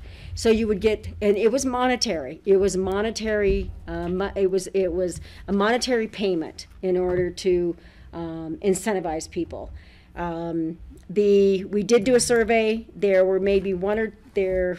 We got, I'm trying to think of how many people we actually got to, and I think it may, who knows, it might be a good idea to do another survey as to who might be interested in something like that, if there are certain things that would, and if they can suggest what would incentivize them to either move to a smaller unit or move out of the program. I do know that when you are close to retirement age, you obviously have a certain amount of money that you can work with. Do you want to start over with a brand new mortgage? Do you want to move to a very small unit? Some people are fine with moving to a lot smaller unit. Can somebody downsize if they're in a 3-bedroom and they're a single person? Is it okay if they downsize to a 2-bedroom even though both bedrooms may not be used by that? Or do they have to go all the way to a 1-bedroom? There's, I mean, we talked about all of those scenarios and what would really push towards somebody wanting to make that final decision that yes, I'm ready to downsize, or yes, I'm ready to move out of the program. I know at one point in time it was called the Caribbean rotation. Where do you find something in like Grand Junction where you help somebody purchase something in Grand Junction and they move all the way to Grand Junction and they move out of the area? That again, a lot of the people who live in these units, I've lived in my unit since 1995, and so you're moving. Sometimes people who've lived here for so long, you're moving to an area where you don't know anybody. And the older you are, the harder it is too. So that's another thing that you have to think of as well. Granted, a lot of people want to move out of the snow and the cold, and they want to move to a warmer climate. And they want to move to a unit or a home that doesn't have 2 levels, that has just 1 level, so you don't have to go up and down the stairs. And you might even want to move into a rental situation. And the thing with the rental situations is most people with their retirement, they probably are over the category to move into one of our rental situations because you're tired of maintaining, you're tired of mowing the lawn, of doing things like that. And in a rental situation, you have a property manager that does that. So it's when you're looking through all of this information, we tried to take into consideration what would be a good idea or what could really push somebody to really move. And when we did take an example to City Council, there was a lot of if this, then this, if this, then this, that it was too much for somebody to really grasp. And so we didn't get a lot of buy-in at that point in time, so it kind of ended up going on the wayside and not going any further. So I think what staff would really like from the board is direction on what you would like us to really provide to you to decide on what's a good way to go on this. What is there only the monetary way to incentivize? Should we do a survey? So any direction that we can get from the board on the next step on this would be something that would be great, is what we would like. Kelly. Those easy questions there. Yeah. Well, and maybe, here's the thing. We study things a lot and we revisit them frequently in our community, I think. So it was really helpful to just understand more of this. And I think what would be helpful for me from staff is just to identify if they think anything has changed. Like, have conditions changed that might result in a different recommendation out of the conversation. And So that alone might be a question that we do some outreach on with, you know, like I think our senior council is interested in having this conversation, or others, to figure that out. And that way we really have an accurate landscape of the opportunities in front of us. Okay. And I just also mentioned, Cindy, you know, your opening statement to me is a really important one. And I would think it's very powerful for our board to kind of reinforce what you said about, you know, wanting this to be a voluntary program. You know, I think there's a lot of fear of scarcity in our community right now. And so there's conversations that people think we should be very aggressive about getting workers only in every single bedroom, and moving people out when they are no longer part of the workforce here for 1,500 hours a year. And so, you know, I don't take that approach. I don't think that that's the intention of our housing program. I don't think it ever has been. But there is a lot of pressure there. And so I just think it would be helpful for the board to like reinforce, if we all agree with that, that yes, you're not looking to put in some, I think, punitive regulations that would come into play over the next 5 to 10 to 20 years to push people out. And of course that could change with a different board, but understanding that at this board right now, I think would be helpful. Agreed. Rachel? Yeah, thank you, and thanks for having this conversation queued up. You know, I think I was part of one of those earlier discussions about this, so I'll try to be brief but recap a little.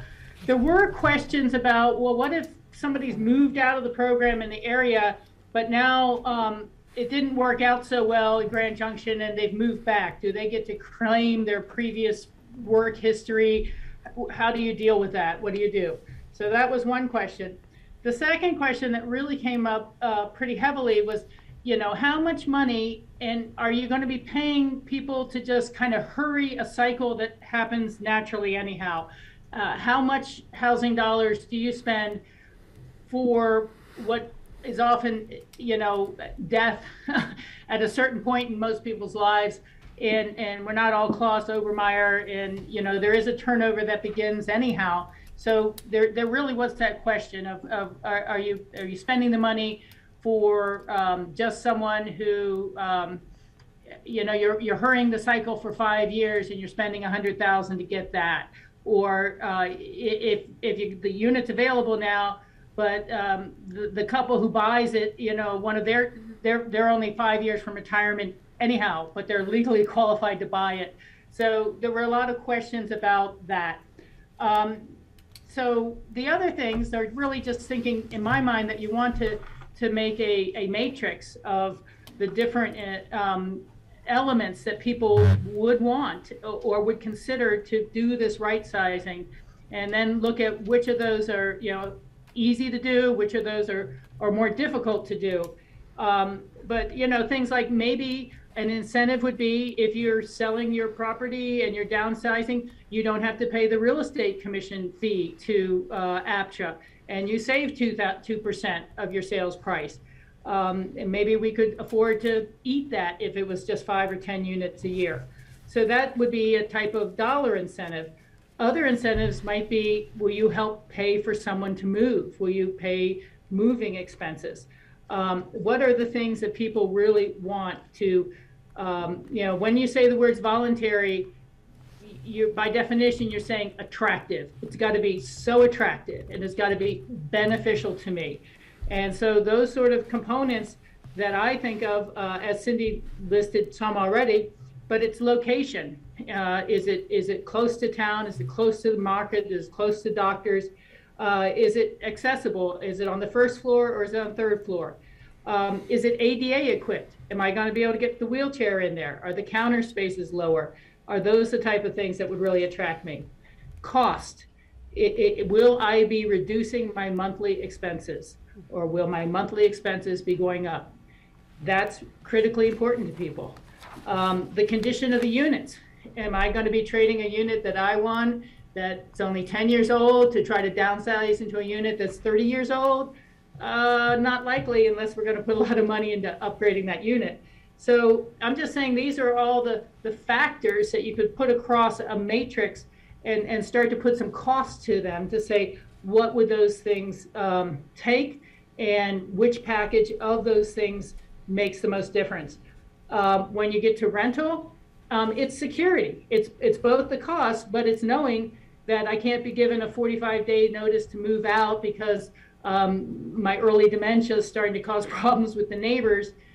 You know, those folks are going to want to know that they're not going to be able to be kicked out of a unit with nowhere to go for some code violation or something like that. Security is going to be number one if you've moved from ownership to rental.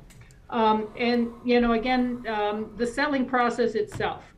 How does someone know how much money they can take out of their unit to put into this new unit?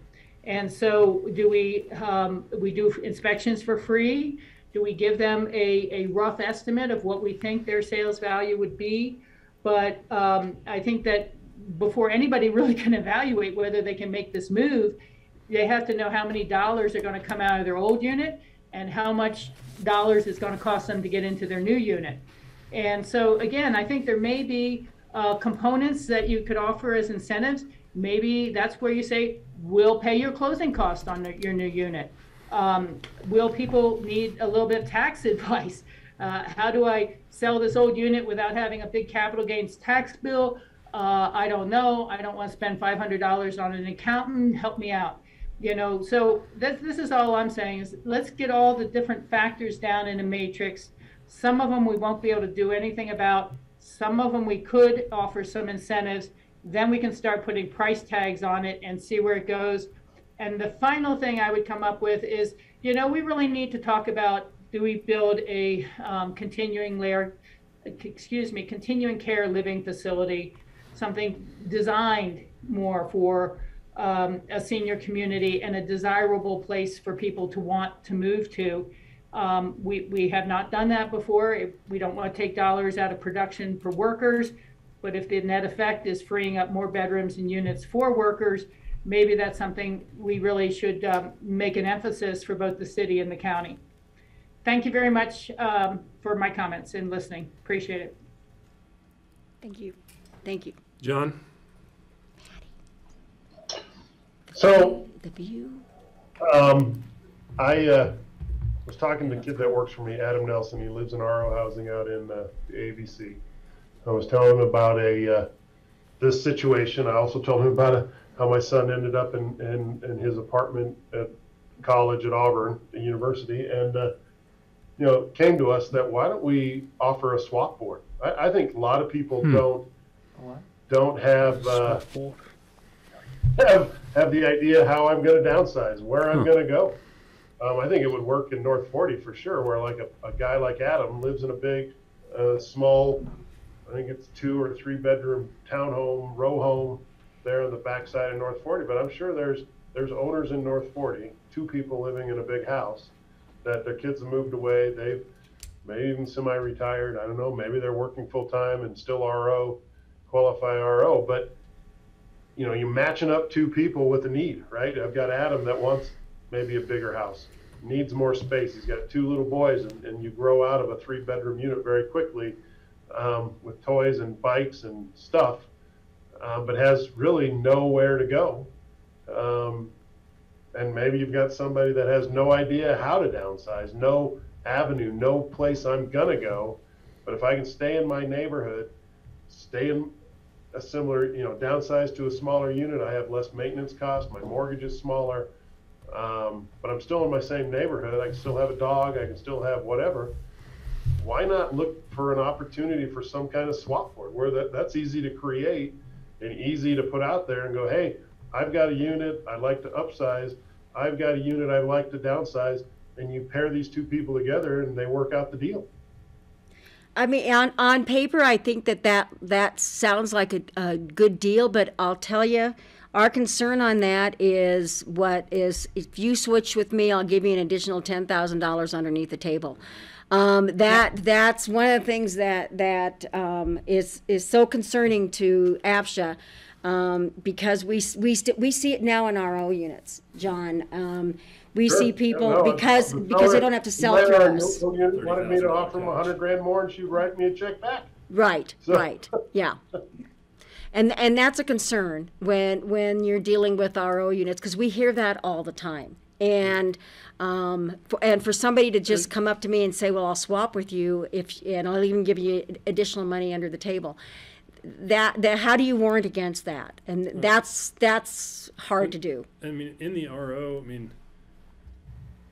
if there were two people like in the they could RO, already do that. Couldn't they already do that? Yeah. Yeah. But he's saying you'd facilitate that with some kind of dashboard. Right. Yeah.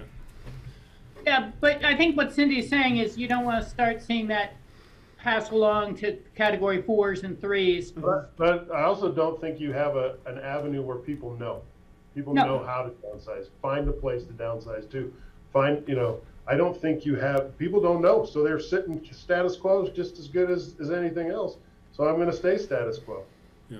I agree with you entirely, John. I think finding ways to make those steps easier and offering the incentives like, again, no sales commission, and we'll do your inspection for free to tell you how much you can pull out of your old unit. And maybe we even have some handouts on accounting, so you'll know, is this going to cause capital gains or not, or whatever. But, I think finding the tools and fleshing that program out that you're discussing makes a lot of sense to me. If it got too wild and suddenly no one's able to win a 1-bedroom because everybody's cashing in 3 bedrooms and 2 bedrooms, we could deal with that then. I think it's important that we don't exclude new people as much as we're shuffling other people around. And that's a little bit of a danger as well. Thank you. We don't know what's wrong with the gallery. It's great. We're like in the tracks. Because for a while it was all going back very as well. Exciting. We've got into like an experiential art exhibit. You give multiple Rachels when she speaks somehow. Fantastic. I'm loving it. Good Rachel and bad Rachel. What about the other 15 we saw? The video box Todd guy or whatever from MTV at one point. Yeah, right. So I think within popping up within the trade down discussion, I think there's really two. I think we're talking about two things. I think we're talking about the things that have a real dollar cost to them, which are a lot of the historical stuff, the payments for trade down, payments for leaving, and then I think we've got the other maybe easier solutions like Rachel mentioned, like John just mentioned. I think where we have opportunity is obviously with the new units. It's like I have 3 floors. All the bedrooms are on the 2nd and the 3rd floor. If I ended up in a wheelchair, I can't make it up to my bedroom. So might I want to trade down to one with an elevator? Yes. So I think if there's a way for us to facilitate that, I think absolutely waiving sales commissions, waiving inspection fees, providing additional capital improvement or sales price, right? That's a way to maybe fund some of that incentive to downsize without it costing real dollars. I think those are the things, and then a lot of those sort of ideas will Tom will be able to tell us, well, you can't do that, you can do that, right? A lot of those may sound great, and then Tom will take a look at it in 5 seconds, say, no way. And so for me, I think we should start with the easy stuff, which is the stuff that maybe doesn't cost, unless Skippy just wants to write us a check for several $1 million from City Council. So. I think that's kind of where I envisioned us starting, is on the stuff that we can kind of do without having any real cost to it. And my opinion, and it was in here somewhere, is, in my opinion, if we do this and we open up 1 unit, 2 units, I think that's still a win. Those are resources that we paid nothing for, and bedrooms that we opened up. So that's kind of where envision starting this whole tackling this monster, I guess. Yeah, Allison. I have 2 comments and then your question for staff direction.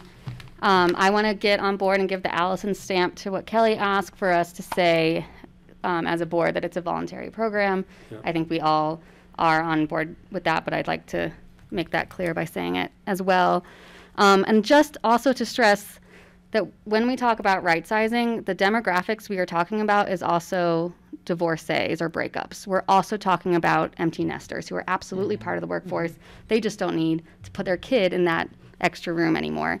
And so when we talk about, and then of course retirees. So when we talk about incentives, I don't want us to develop a program with one character in mind without forgetting who else might be incentivized. And you know what? Maybe it's the divorcee more than anyone else. Maybe that's who we can get to, you know, they got a 2-bedroom unit, now they're single. Maybe that's who we can get to go to 1-bedrooms and open a bunch of 2-bedrooms, way more than we can ever get someone to leave their 40-year house where they did raise their kids in, right? So there might be, I want to make sure we're tackling the most effective incentives. I think you kind of opened my mind when you said 2 ways to get them out is within the program or outside of the program. That hadn't even occurred to me. Of course you could go outside of the program.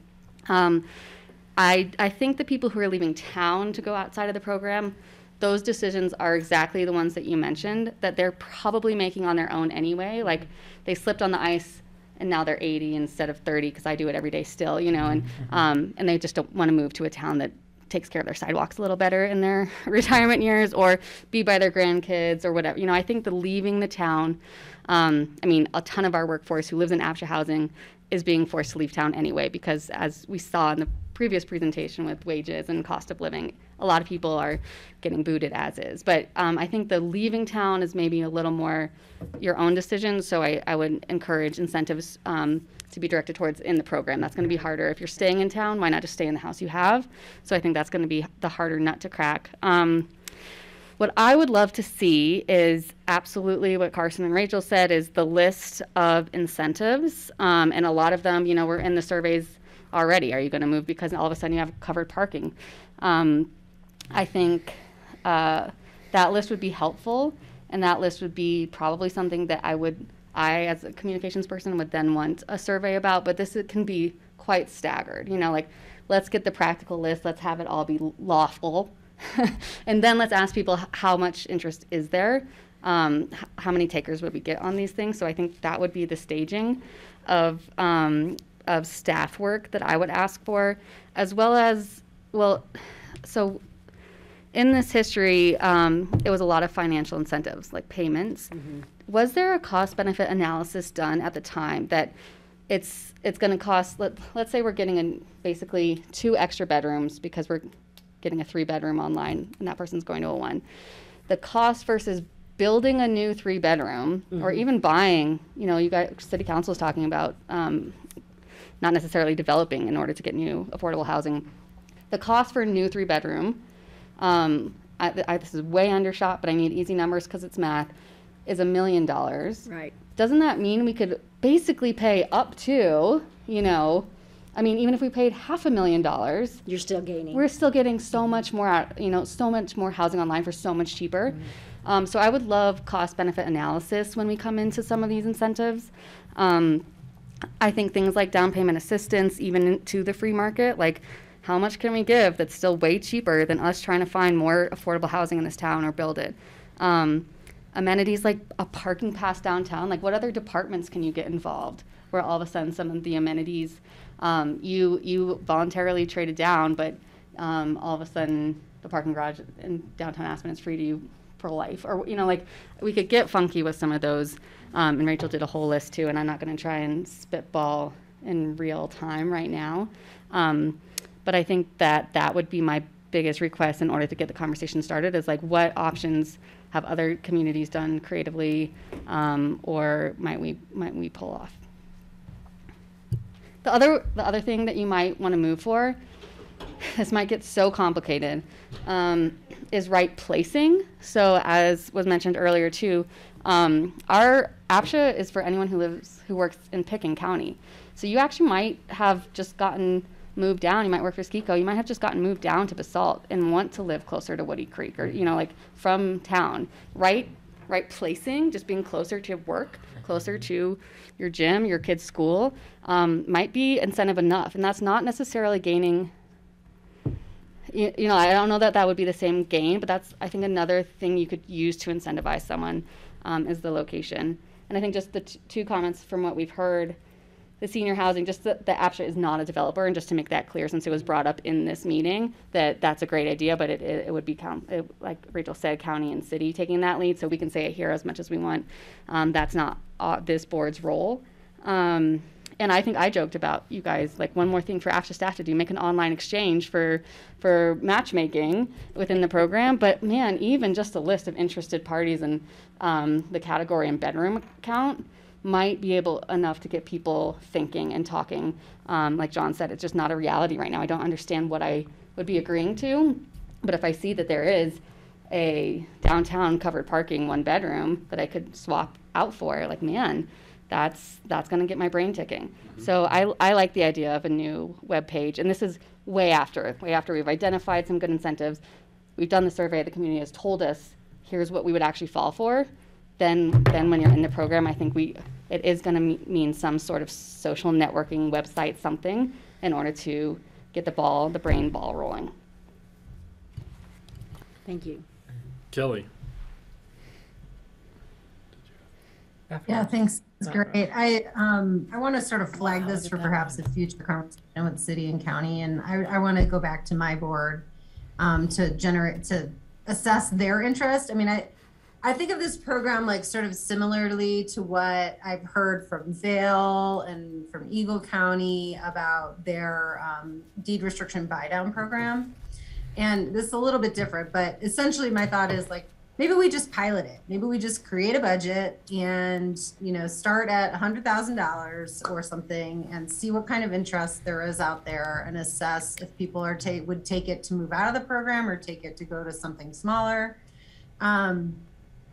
Just to, like, test it practically in the real world, because I guess I feel like the information that Cindy gave us was really a thoughtful conversations that I don't think we should necessarily rehash, but maybe add in some of the details like Allison and Rachel have raised, given our new program requirements, and go from there, and just kind of go for it and see, you know, or maybe we hold back 1 or 2, you know, and this is the city's purview, but maybe the city holds back 1 or 2 Burlingame units to try it out, and the county chips in some money to pay down for that incentive, and we figure it out from there. Would kind of be one approach we could take. Thank you. Skibby. Sure. I think, like, really great comments all around, a lot of, like, great detailed ideas. You know, the first thing when I was reading the packet, I was pleasantly surprised by this survey. You know, 218 respondents and 69 people, so 30% off the top have said, yeah, I'm interested in this. And that's before you get to the, well, what if there's another sweetener? You kind of can't tease that out, but it's at least another 15%. So you got almost half people, and probably more, who are interested. That honestly surprised me in a positive way. You know, I think when we approach this, the KISS approach, right? Keep it simple, stupid. We can complicate this for days. We can go down the rabbit hole of every potentiality. Or, as been suggested, let's do the things that are easy and simple and just see if they work first. And then we can get down the layers of complexity if and only if needed. And I think if we take that approach, that would be great. Outcome of more than 0 is what we're after. So even 1 or 2 successes is a non-zero positive outcome for the community and for those individuals who have made that choice. And I think we'll start to sort of, you know, generate that buzz in the community, and you hope to have that snowball effect of it just keeps growing and inventing itself. To that end, bringing just better data to the party is going to be a big part of that. We are very lucky to now be informed by HomeTrek. Rachel raises some great points. You know, we hear in the community, well, there's this giant retirement bubble, and so there's all this stuff. But it's like, yeah, but some people really do choose to go to warmer climates, and so we don't know how much of that will resolve itself.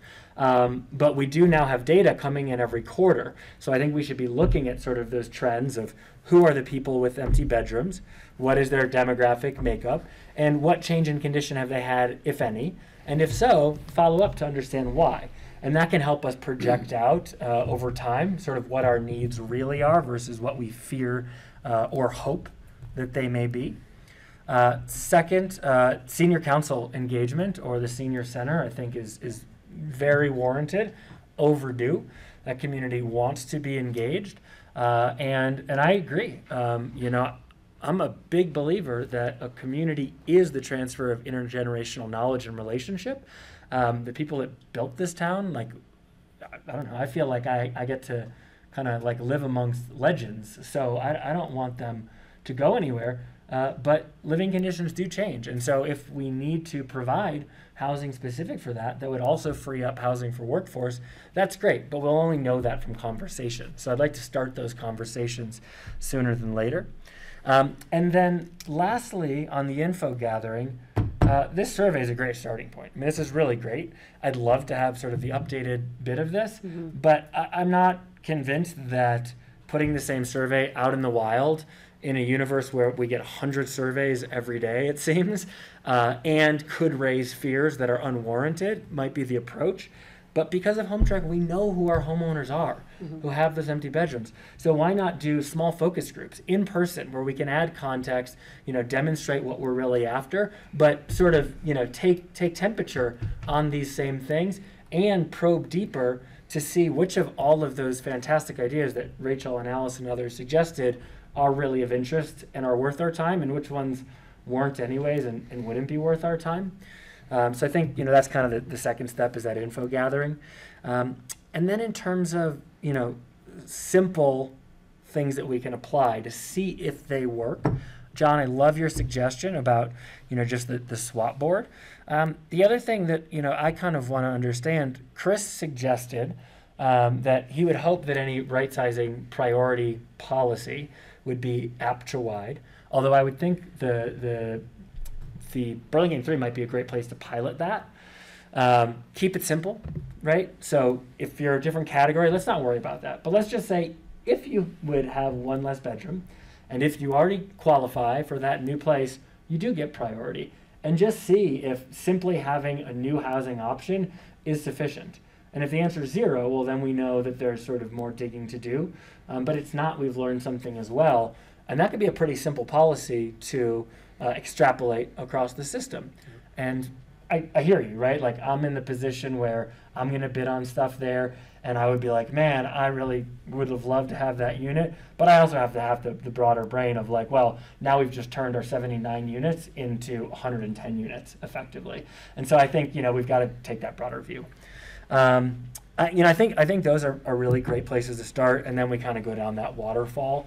But to really like get the data, keep it simple, and just start testing things that can be positive outcomes. And if they don't work, they don't work. We're learning along the way, is an approach that I think the community will benefit from. And I think they'll really appreciate us taking action on things that are simple and making sense, rather than overcomplicating and waiting a long time. Yeah. Awesome. Skippy just touched on my one fear. So when we have the perfect plan, if I forget to say at the time, what are the unintended consequences, I want to say it now, because what you're saying is we would like to increase competition. We would like to make it harder. Like, if this program is working, we would like to make it harder for you to get a 1 and 2 bedroom unit. And we know, we have the data that those are popular units. And we're saying you're going to be in the second fishbowl every time if anybody else who's been in the program and benefited from this program wants it. And you're not allowed to go to their house.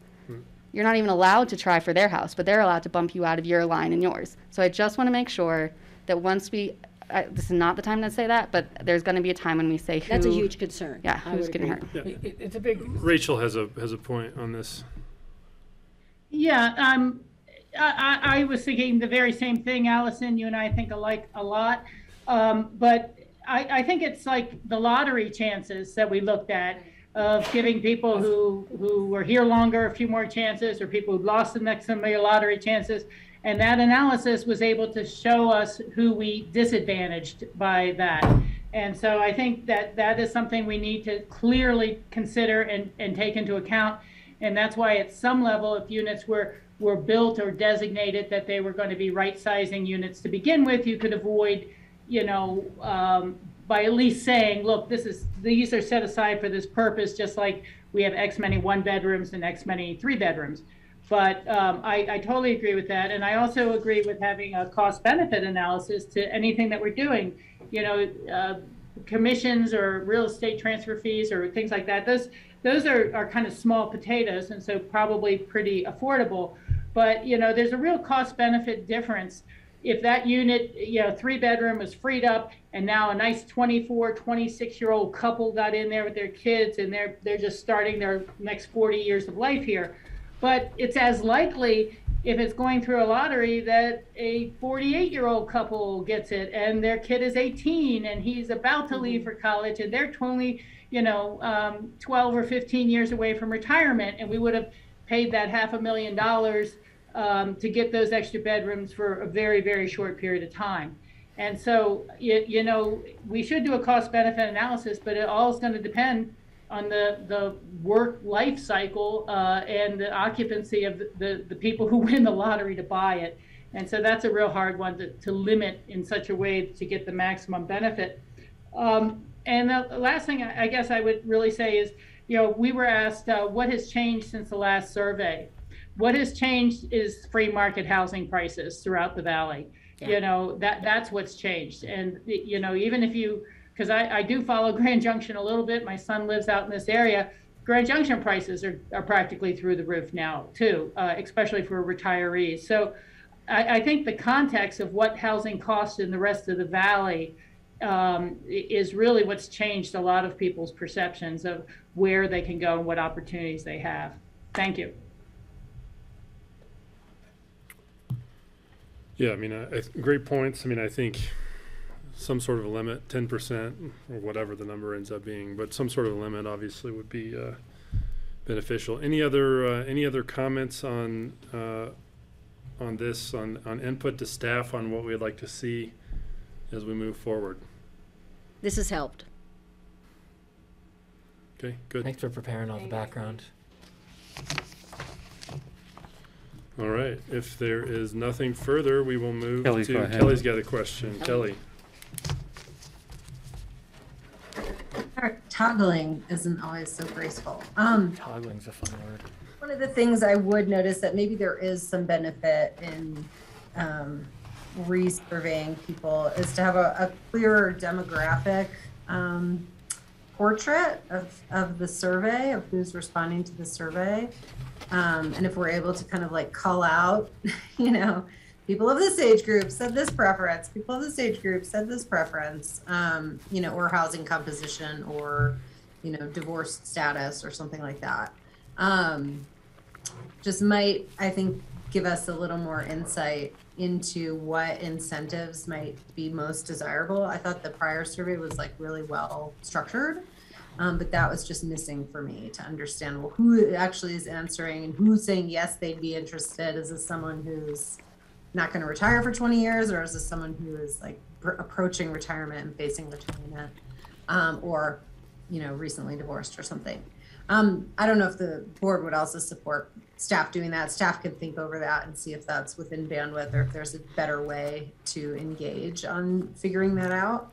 But that's one of the holes that I saw.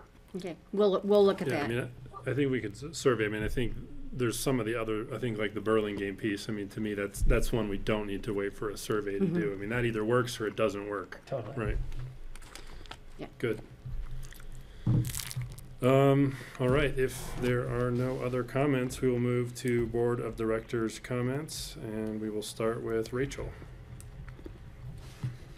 I'm not ready yet. You have to start with someone else. Kelly? What are you preparing? Yeah, I'll go. And again, I sort of want to get more organized and just like send you guys my thoughts. But, you know, in addition to the information that I raised earlier when looking at the EPS study that the city procured a few years ago, and comparing that to the information that we just recently got from the state demographer's office. You know, I just think it's something when we are thinking about our affordability, you know, survey or affordability standard that we want to visit this year. I want to keep that in mind. I mean, I want to keep in mind, like, what is the economic strata of the community that we're serving with housing? And then I additionally want to just send to you all information that Francie, oh, she dropped off, that our board heard yesterday from our human services staff, where they are taking a deeper dive in what they're calling the cliff effect.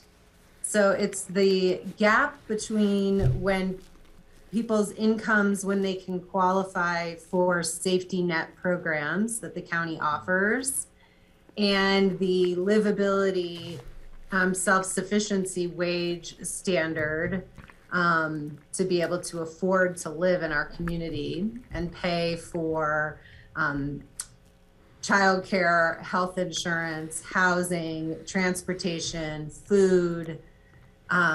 So our human services is taking a deeper, they're trying to get an idea of what that population is. So they know that for a population of about 17,500 people that live in Pitkin County, there's 2,000 households that are taking advantage of our safety net programs, which include Medicaid, childcare, you know, childcare subsidy for send their kids to daycare, food security programs, energy assistance, and I'm sure I'm missing some others.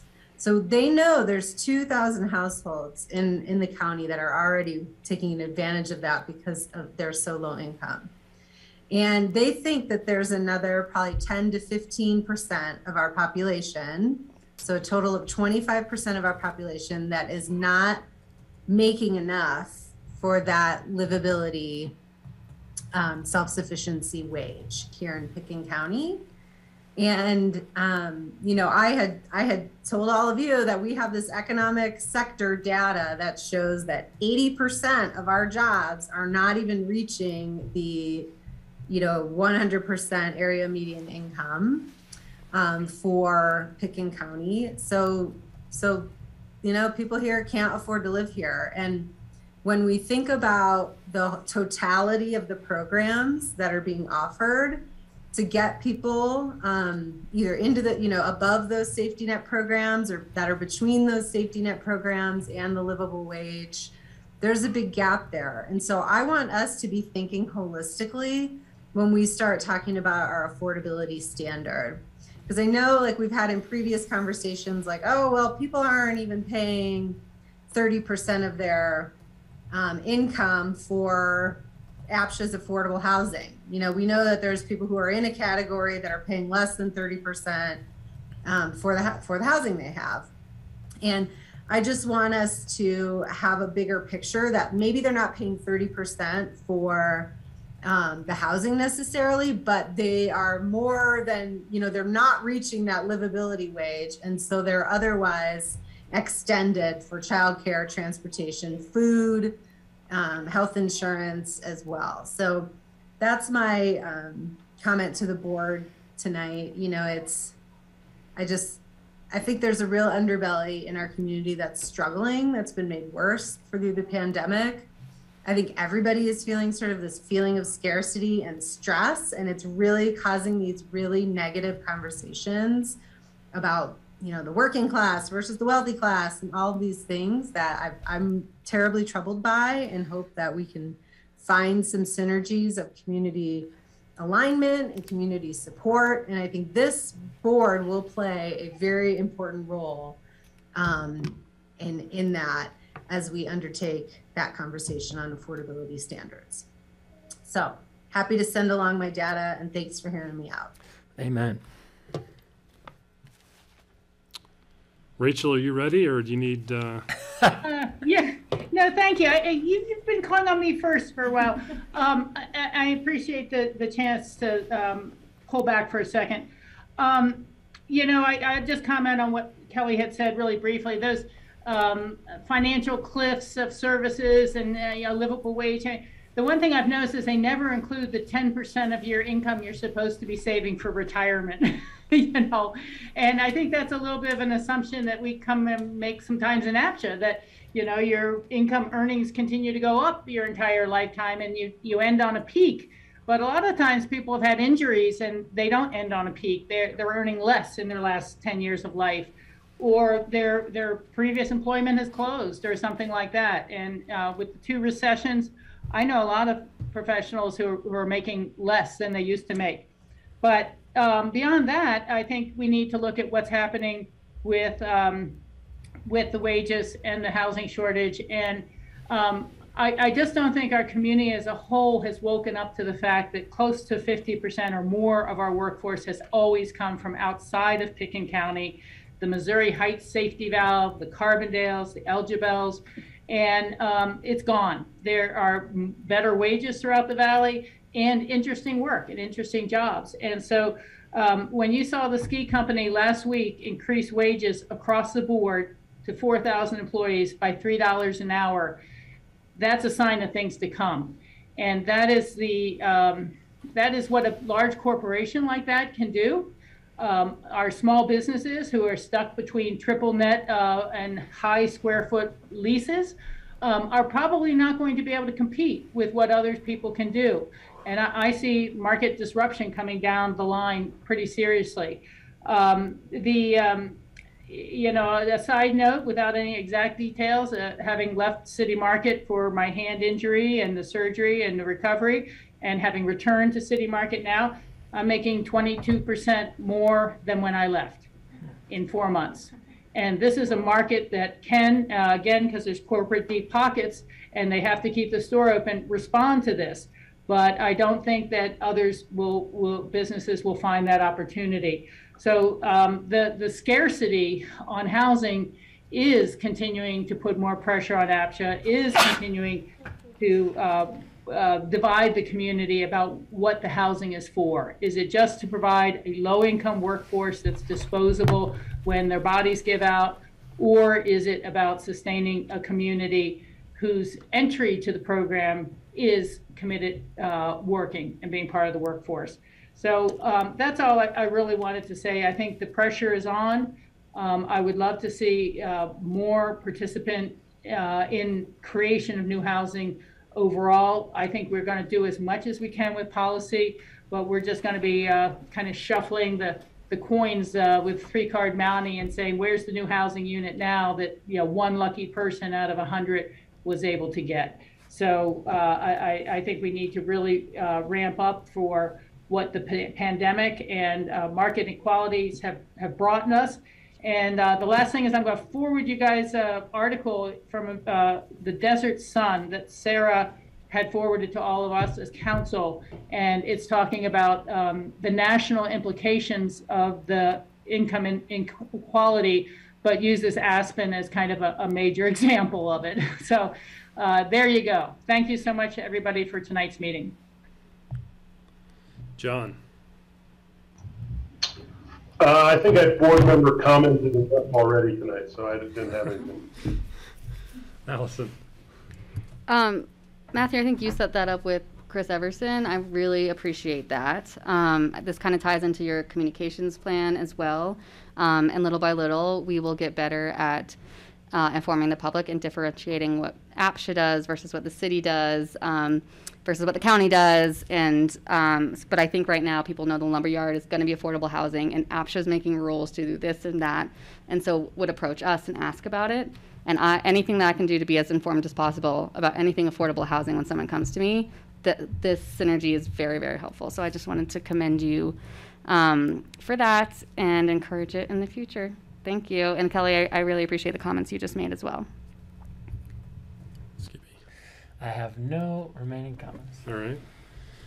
I just had one, and it's just a thought, sort of. I mean, around a lot of right, trying to figure out how do we house our workers, how do we keep the bedrooms full. You know, how do we maximize the inventory that we had, and while doing it with limited dollars. And so one of the things that that I was thinking about is, I mean, I don't know if there's a way for us to look at maybe allowing specific businesses to open or to enter into lotteries and to acquire properties for them to put their employees into.